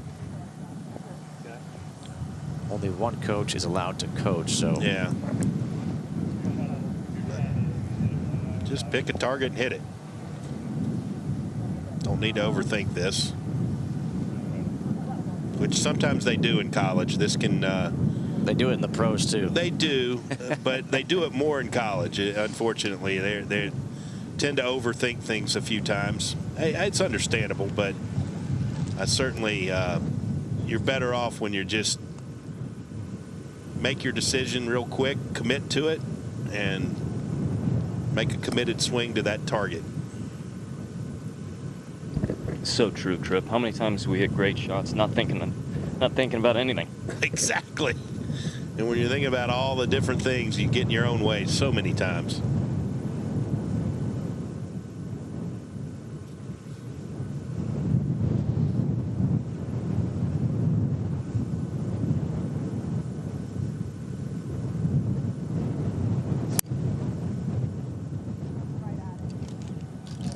She says it's right at it. It is. Very nice. And she got it past all that slope. That's flag high. That is beautiful. After all that, she hits that beautiful shot.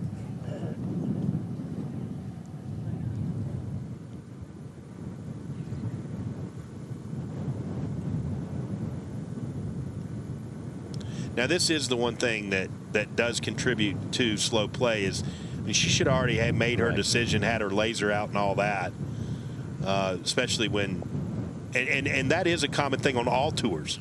People are, you know, if you're the second hit, you need to be ready to go.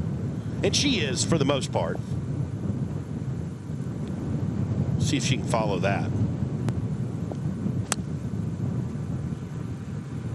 Seems to like it. What? That's further left, but we'll see what kind of lies she can have. It has not been easy from that spot today, or really all week. Yo.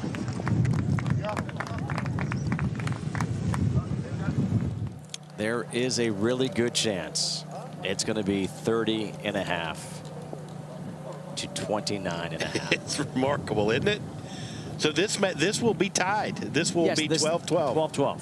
Think about that. So that 3 of the 4 sessions will be conceivably will be tied. This is, you know, I know there's the Ryder Cup and the Solheim Cup. I get it. I love it. This is my favorite team event. Because it's the mixed. Because it's the mixed, and because of the way they do it. You know, 60 points. Everybody has to play, and there's no hiding any players. And again, I'm just a huge fan of the mixed 4-ball and foursomes. I think. You know, it's funny as we think about it. We've talked about the President's Cup, you and I. Yeah. How it's been one-sided. Correct. Imagine if they expanded the President's Cup to be men and women. There you go. Now that would be a wonderful addition. There's Brennan Webb and Janice, Miami head coach. To the winning captains, and they deserve a round of applause.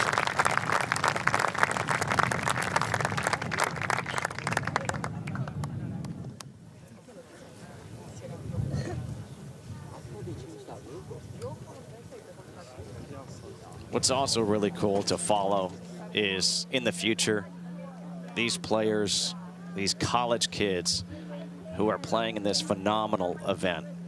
What happens to them in 5-10 years? Do they have these friendships now for the next 15-20 years? Absolutely. You know, it's funny. I was talking to Scotty Scheffler at Byron Nelson about what, you know, when he was younger and stuff.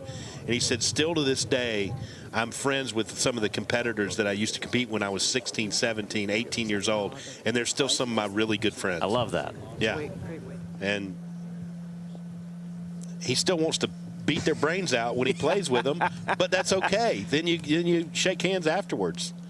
Nothing wrong with that. I really like your idea, though, of the President's Cup and bringing in women. And because the international women are so good. Absolutely. And mirror this format more.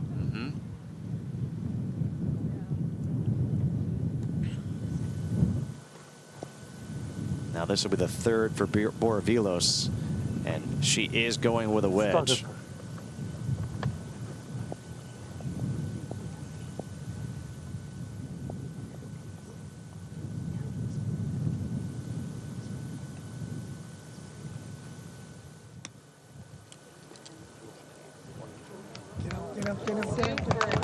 Okay.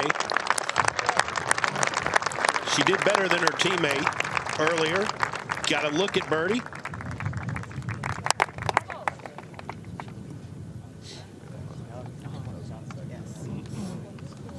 There is that chance for Mackenzie Lee. She'll have an eagle putt.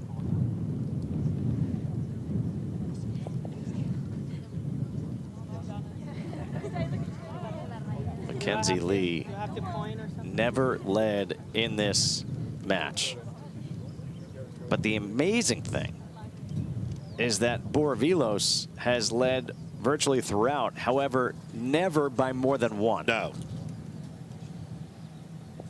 Again, it's a great example of what this event has been this week.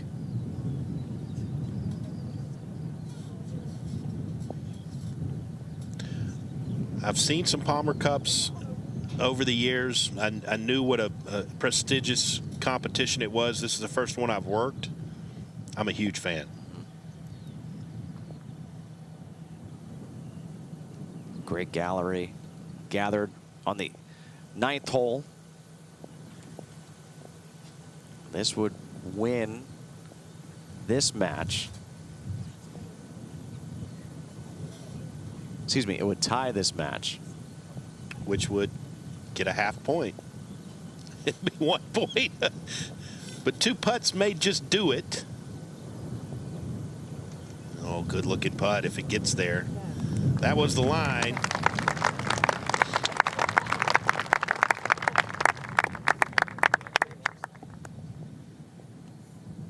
And you can see Mackenzie Lee's just going, come on, hit it.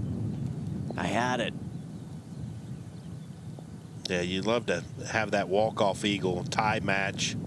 We've had 5 matches tied of the 24 today. This could be the 6th. Now this is a putt right here for Boravilos, for birdie, and for a full point.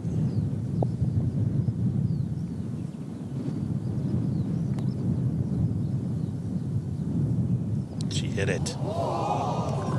Well, that's a common miss from down there. A lot of people are missing that putt right. Her teammates cheering her on. Well played, though. Really great Palmer Cup for her. Great experience. It's either way.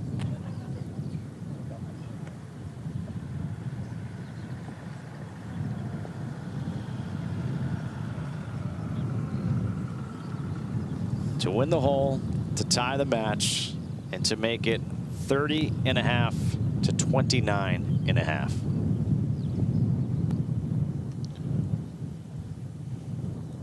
After 60 matches. And be our 3rd tied session of this Palmer Cup. 3 of 4.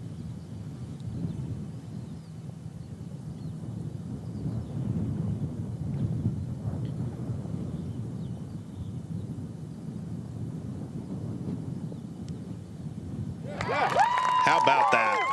A great fight by Mackenzie Lee to have the match, but the internationals will win the 30th edition of the Arnold Palmer Cup, 30.5 to 29.5. Unbelievable.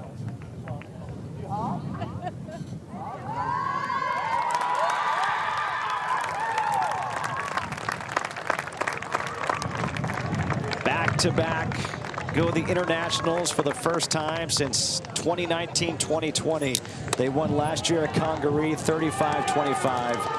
They win this year by a point, 30.5 to 29.5.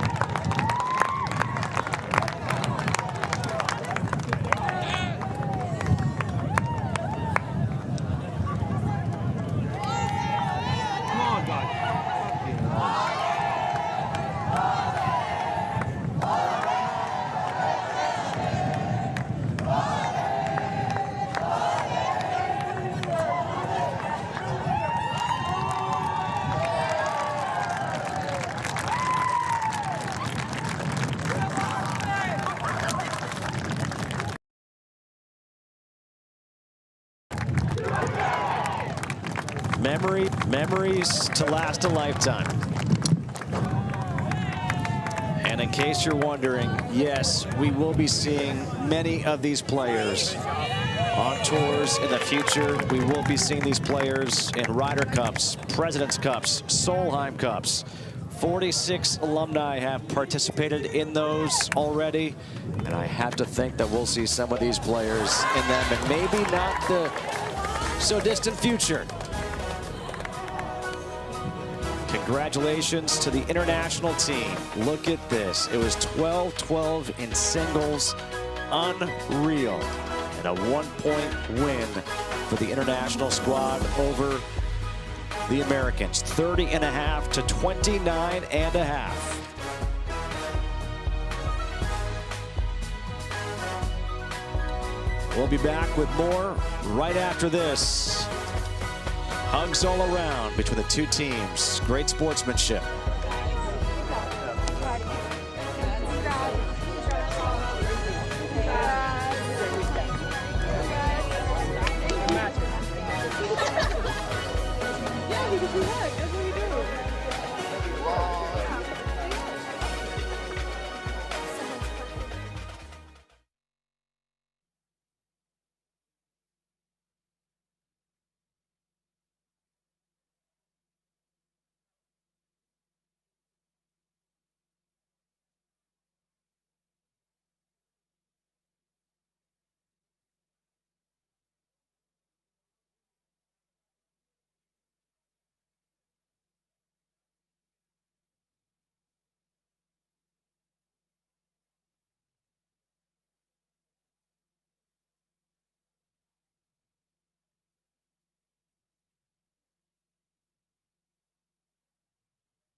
The wind is just now beginning to pick up on this Sunday at Tralee Golf Links, Tralee, Ireland.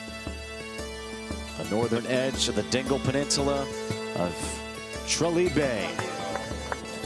This has been a great setting for the 30th edition of the Arnold Palmer Cup.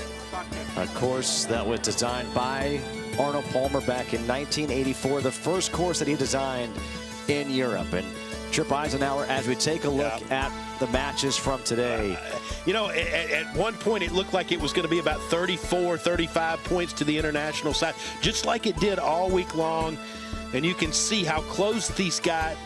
Ryder Cowan and Luke Poulter, of course, one of 5 matches that were tied out of the 24 today. There were some fairly big wins. Harry Tackus had a number of those this week. He was a star for the international side. And just you can see the back and forth nature of this. Just really impressed also with the fight, the never give up. Right. And it did come down to the end. There was a pathway here at the end with this last page. These last 3 matches, it absolutely could have been tied 30-30 very easily. And that last match was very important to get within 1 point of each team. Well, when we come back, we'll hear from some of the players and maybe some of the coaches of this Arnold Palmer Cup from Ireland.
The Arnold Palmer Cup is proudly supported by Rolex, the official timepiece of the Arnold Palmer Cup, and by Nike, the official footwear, apparel, and headwear provider here at the Arnold Palmer Cup. A 1-point win for the international team over Team USA as we send it down to Olin Brown Jr. Hey guys, thanks very much. I'm here with Vanessa Borovillos, who secured the final point for international team. Tell us about the day, tell us about the approach, last match on the golf course.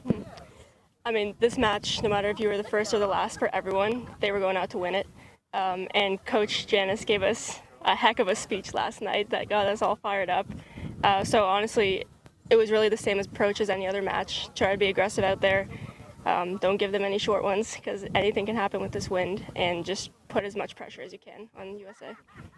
And tell us about, this is obviously a team tournament. What does it mean to participate in something like this where you're playing for not just yourself, the international squad, but all the players on your team? Yeah, I mean, I will say it's definitely a lot more stressful. Like playing with Daniel the first day, Lauren, and Luke, like, I felt so bad if I hit a bad shot because it's for them, it's not for me. But to be able to have all of them sitting there after the match for everyone, I know it's so much more than just the individual, and we only get this a couple times a year, so we really try to enjoy it. Well, thank you very much. That's a great job today, and congratulations. Appreciate it. Thank you.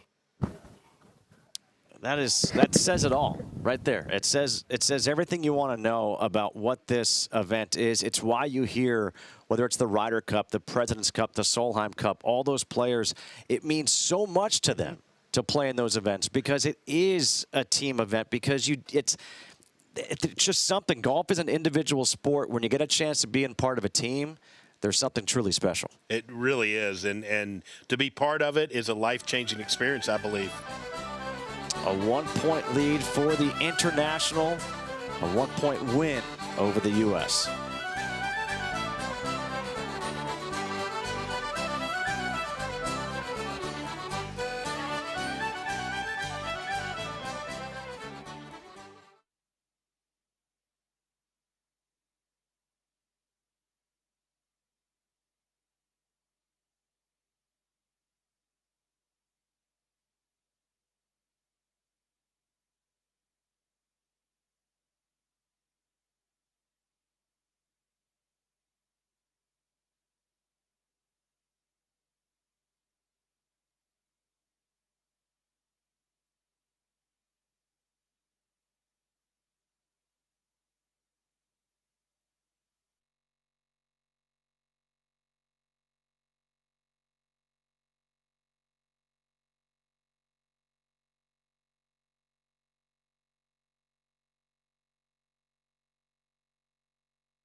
on a beautiful day in Tralee, Ireland.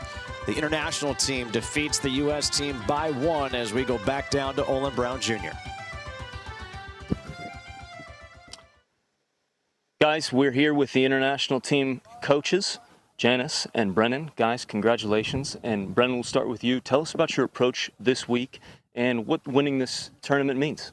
Yeah, it's just a tremendous honor to be associated with anything to do with the Arnold Palmer Cup, and to be able to be the captain with Janice and have an unbelievable experience here at Tralee has just been amazing. And so just everything that we kind of talked about and things that were going to be important for us to have success this week panned out, and we were fortunate enough to know each other pretty well and talked a lot about the chemistry of what we are looking for, and didn't necessarily bring the highest ranked players. That we certainly left some guys off the team that maybe would have made it ranking wise, but we knew how important the chemistry of everybody working together, and there's just more team golf than single golf this week, and it's the most important aspect of it, let alone what's happening off the golf course and how much we're hanging out and on the shuttles and everything. So just been an incredible week. Janice did an amazing job, brought a ton of energy to the team and really rallied them together, and we were able to sneak it out there at the end. It was an amazing week. Great. Now, Janice, we heard that you gave a serious speech last night, so I got to ask you about it. Well, it was, look, we don't get the chance to do this very often. And, and I told the team that, tomorrow is what we came here to do, right? And it was today, and it's to go and give it our all.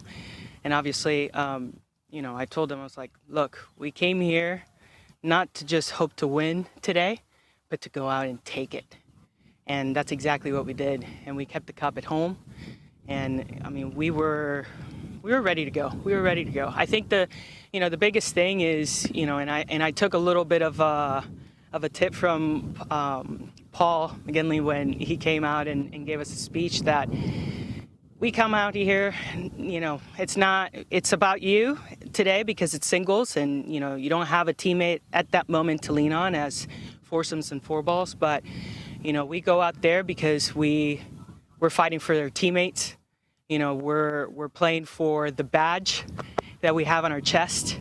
We're playing for the country that we represent, and we're playing for the family that believes in us. And it's just it takes everything. It takes everything. It takes heart, and it takes unity, and it takes belief in each other, and that's exactly what this team had. Chemistry was extremely important, and we round up a great group of guys and a great group of girls that were deeply committed and accepted the challenge to come out here and defend a cup, and that's no easy task. So I'm extremely proud of my girls and extremely proud of my boys, extremely proud of this guy, and my coaches, Yosh and Vero. Couldn't have done it without them either. The support, it's just been tremendous from all around, even Matt Walton and Jake Amos. I mean, they did a fantastic job. So it's a group effort. It takes a village to win something this big. So I'm just so proud. I'm so proud to represent Team International. I'm so proud to represent my country, Puerto Rico. And we did exactly what we needed to do today, and we won, and we're happy. That's great. Congratulations, guys. Enjoy the celebration. Thank you. The celebration will be on. Selfies. Get in the picture. Get in the frame. Harry, he's like, I got it. Thanks. Speaking of thanks, thank you to Rolex, who proudly supports the Arnold Palmer Cup. The presentation will be coming in moments. But the internationals, they go back-to-back for the first time since 2019 and 2020.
Well, Tripp, you and I have been saying throughout this time that the golf course was another star, and a special thanks to Maurice O'Meara, the general manager, David Power, the PGA head professional, and Colm Lawler, the course superintendent of Tralee Golf Links, because it was sensational.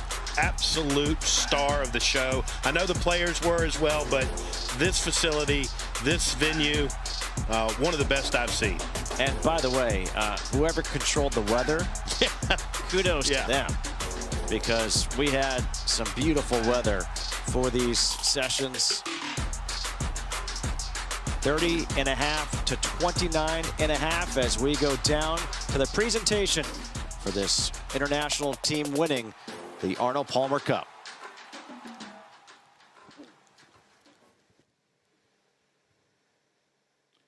What an incredible week of golf here at the beautiful Tralee Golf Links. Congratulations.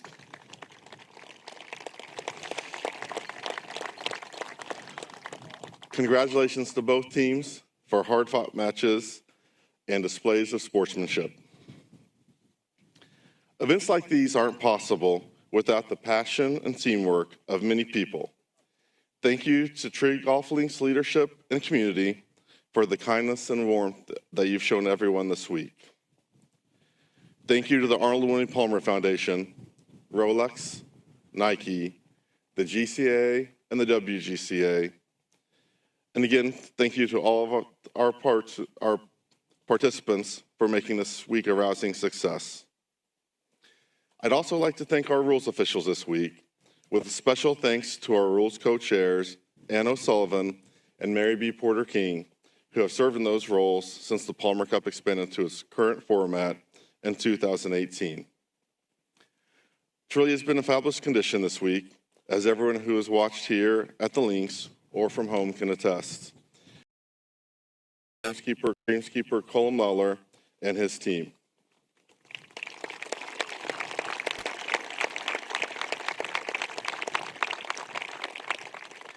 Now I'd like to invite Maurice O'Meara, General Manager of Tralee Golf Links, to the podium.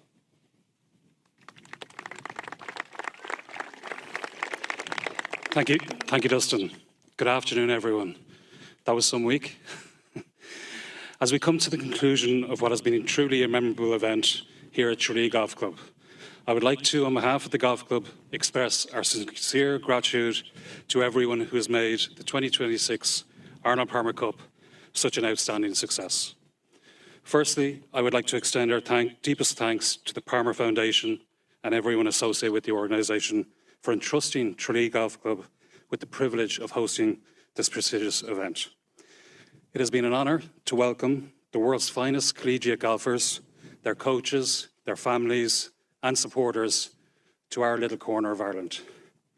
Mr. Palmer, who's over there, was the king of golf, and it was fitting honour to his legacy to welcome you all here to the Kingdom of Kerry. To all the players, thank you for your extraordinary standard of golf that you have displayed throughout the week.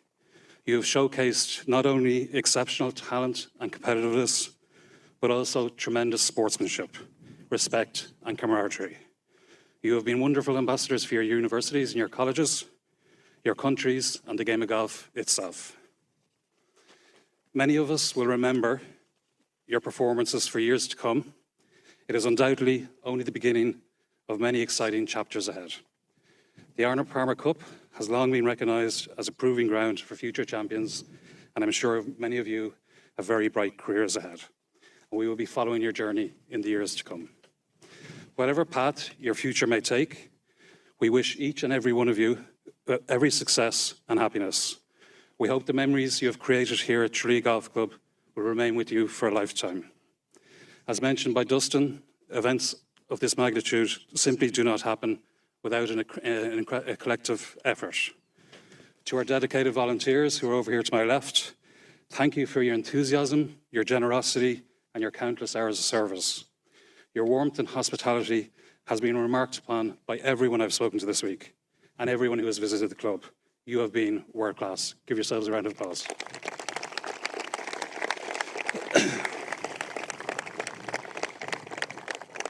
To our incredible staff, what can I say? You are amazing. You are fantastic. For many months, you have worked with unwavering dedication, professionalism and pride to prepare for this championship. Throughout the week, you have gone above and beyond, often behind the scenes, to ensure every player, official, volunteer and guest has experienced the Tralee welcome. And I think we succeeded in doing that this week. Your commitment to the club and your attention to detail is outstanding. Again, give yourselves a round of applause.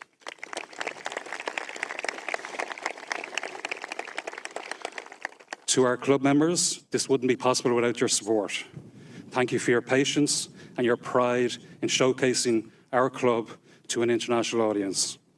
I would also like to recognise our organising committees, whose planning, guidance and countless hours of work over the last 12 months has helped this bring to life and has helped us produce what you saw here this week.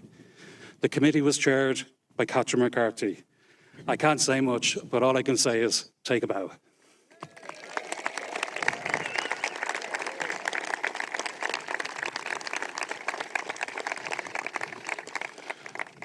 We also had what is often the unsung heroes of an event like this, the caddies. We had 48 caddies who showed up here every morning, carried the bags, might have put up a little bit of feedback from the players. I was going to say something else, but I didn't. Your commitment, your energy, professionalism has been exceptional throughout the week. You are fine young men and women. You should be very proud of yourselves. And you should also give yourselves a round of applause.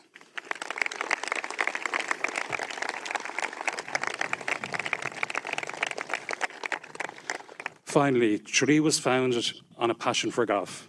We have an amazing links course here. It was founded on friendship and hospitality, and this week, I think we've embodied all those three values, and congratulations to everybody involved again. We hope that everyone leaves with memories not only of a spectacular links course, but also of the people, the spirit, and the welcome that makes this place so special. Thank you all for being a part of this remarkable week. Safe travels home. Don't be a stranger, and we look forward to welcoming you back to Tralee in the not too distant future. Thank you very much.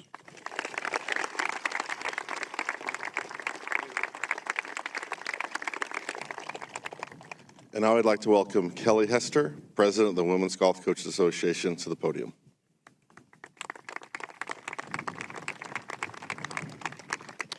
Good afternoon, everyone. On behalf of the Women's Golf Coaches Association, thank you all for an incredible week at the Arnold Palmer Cup here at the majestic Tralee Golf Links. To the players, congratulations on representing your countries, your teams, and the game of golf with tremendous passion, sportsmanship, and class. A special thank you goes to our coaches, both on the men's and the women's side. Your commitment extends beyond this week. You dedicate countless hours to developing these student athletes, not only into outstanding golfers, but remarkable young people. Thank you for your leadership, your mentorship, and for making the Arnold Palmer Cup such a meaningful experience for everyone involved. To the volunteers, officials, staff, supporters, and everyone who worked behind the scenes, thank you for making this championship possible. To Dustin Roberts and our brothers at the Golf Coaches Association of America, it is always a pleasure to work alongside you guys, and thank you for all you do to advance college golf. And finally, thank you to the Arnold Palmer Cup, its partners, and the Arnold and Winnie Palmer Foundation for continuing to provide one of the most special events in amateur golf.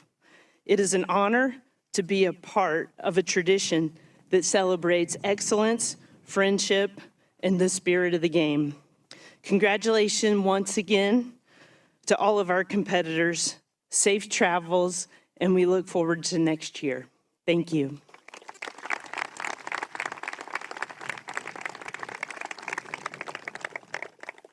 And now I'd like to welcome to the podium Jason Peavy, President of the Arnold and Winnie Palmer Foundation.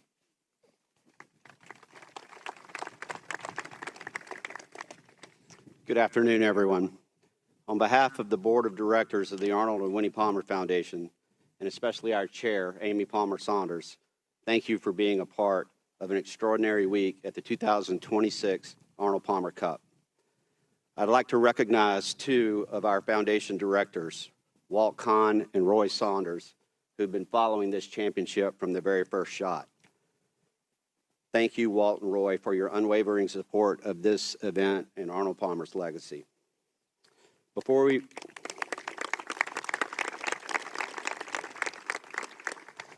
Before we recognize our champions, I want to express our heartfelt gratitude to our hosts here at Tralee Golf Links, to Chairperson Brian Mahegan, Captain Declan Crowley, Lady Captain Neve Galvin, President Neil Shanahan, Lady President Bernadette Collins, Club Manager Morris O'Mara, Club Professional David Power, Course Manager Colin Lawler, and every member, volunteer, and staff member, thank you.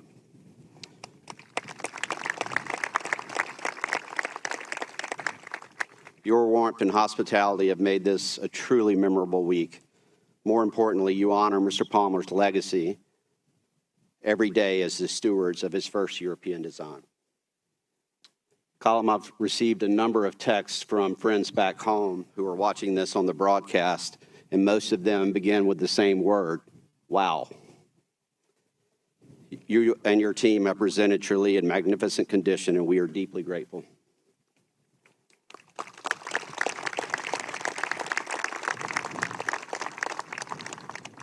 I'd also like to thank our longtime partners at Rolex and Nike, Golf Channel for sharing this remarkable event with audiences around the world, the Golf Coaches Association of America, the USGA, the R&A, our officials, volunteers, and the entire tournament team. This championship simply would not be possible without your dedication and support. Now, congratulations to our champions, the international team, and to your coaches.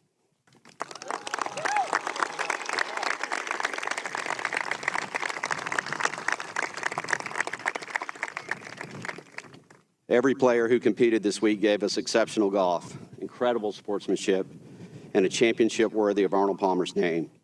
But the Arnold Palmer Cup has always represented something greater than competition. This week is also about celebrating the values that made Arnold Palmer one of the most admired people in sports: integrity, humility, courage, generosity, and respect for others. Mr. Palmer believed that how you compete is just as important as the result. He understood that championships end, but character endures. That is the true purpose of the Arnold Palmer Cup. We hope you leave Tralee with wonderful memories, lifelong friendships, and an appreciation for the responsibility that comes with your talent. Whether your future is in professional golf or somewhere beyond golf, we hope you'll carry those values with you and continue to make a positive difference in the lives of others. If this championship develops not only great golfers, but great people, then we have honored Mr. Palmer in the best possible way. Before I conclude, I'd like to ask Morris to come join me at the podium.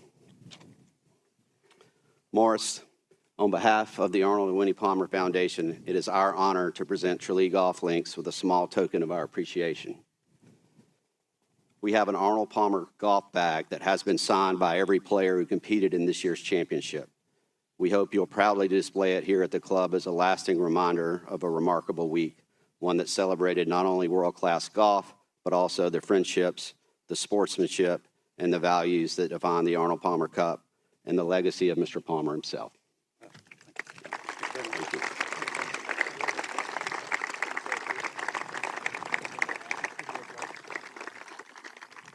Congratulations once again to our champions. Thank you to everyone who made this unforgettable week possible, and safe travels home.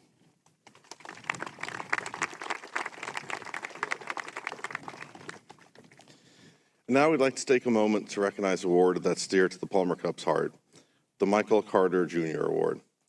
On February 13th, 2002, former Penn State University golfer and GCA Palmer Cup intern Michael Carter died in an automobile accident at the young age of 19.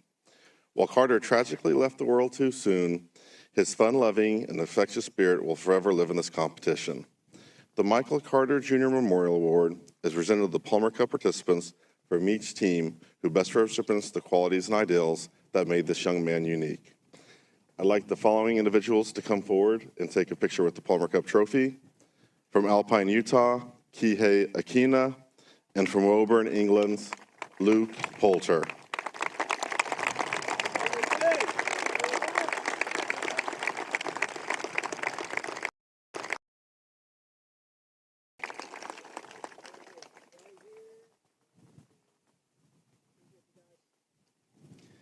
And now I'd like to invite to the podium Drew Donovan, Palmer Cup Tournament Chairman, or Tournament Director, and Tournament Director of the Arnold Palmer Invitational presented by MasterCard.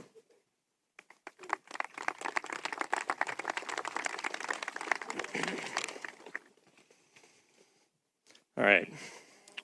Well, it's already been said many times, but what a week. Congrats, both teams, just on the fantastic play. We've been entertained here by spectacular golf and fierce competition that has taken place here this week. Each year, we have the unique opportunity to recognize 2 players to receive an exemption into the Amundi Evian Championship taking place this week coming up, and the Arnold Palmer Invitational presented by MasterCard taking place next March. These exemptions have been voted on by their fellow players based not only on their play, but by how they compete and how they exhibit the character and sportsmanship that were central to who Mr. Palmer was on and off the course. It is my pleasure to announce the exemptions for the Amundi Evian Championship, Lauren Kim.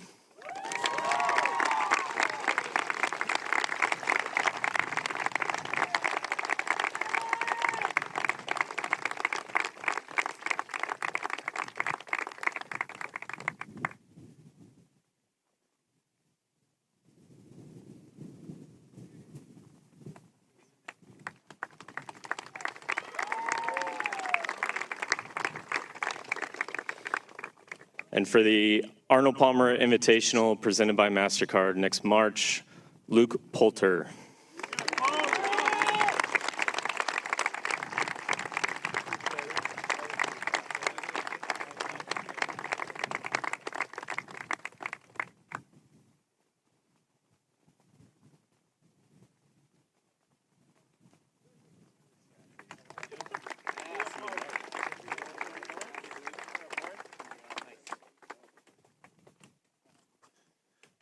And now I'd like to recognize our runner-up team today, the United States. When I call your name, please come forward. Co-head coach, Laura Ianello. Co-head coach, Trey Jones.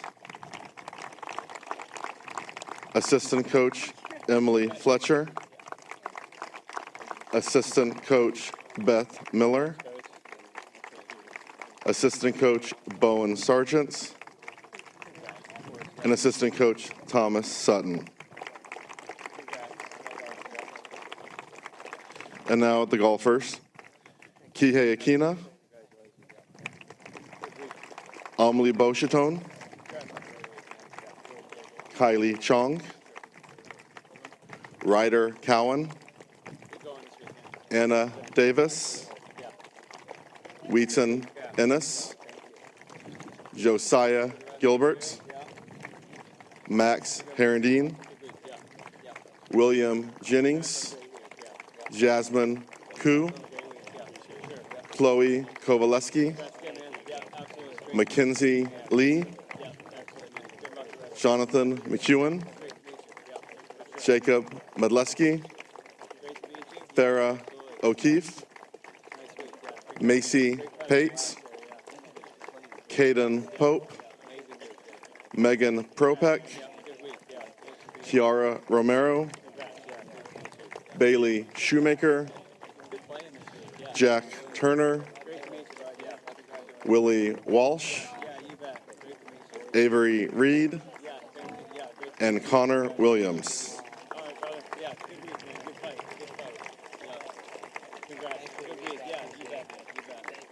Congrats on a great week. Yeah, good play out there. Congrats. Yeah.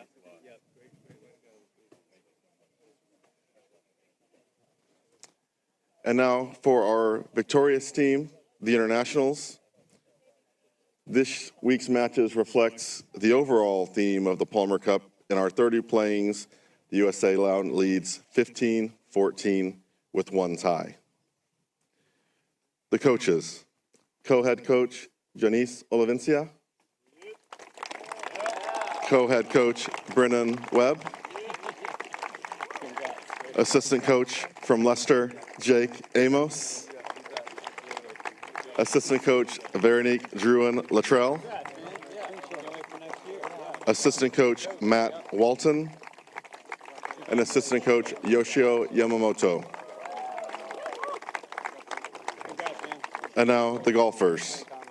Daniel Bennett, Vanessa Boravilos, Jack Buchanan, George Cannon, Cayetana Fernandez Garcia Pohio, Paula Francisco, Connor Graham,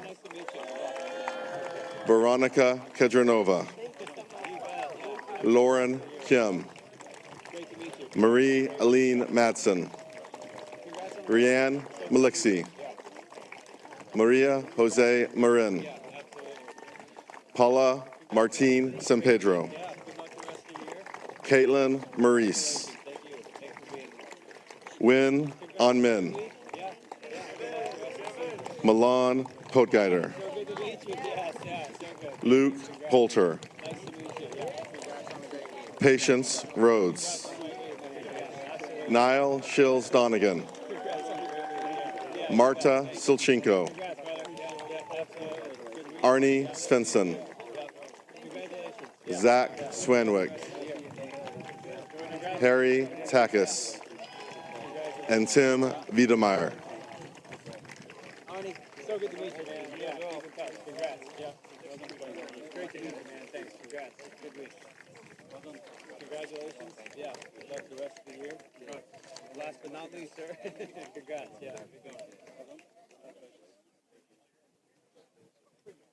And now I'd like to invite our two winning head coaches to raise the cup.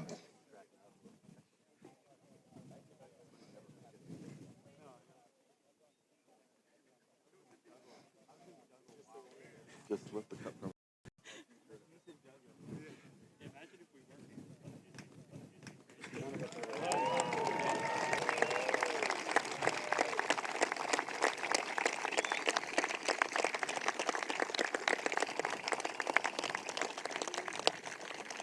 Congratulations again to our 2026 Arnold Palmer Cup champions, Team International. This now concludes the 2026 Arnold Palmer Cup. We look forward to seeing all of you next summer at Cherry Hills Country Club. Farewell and safe journeys.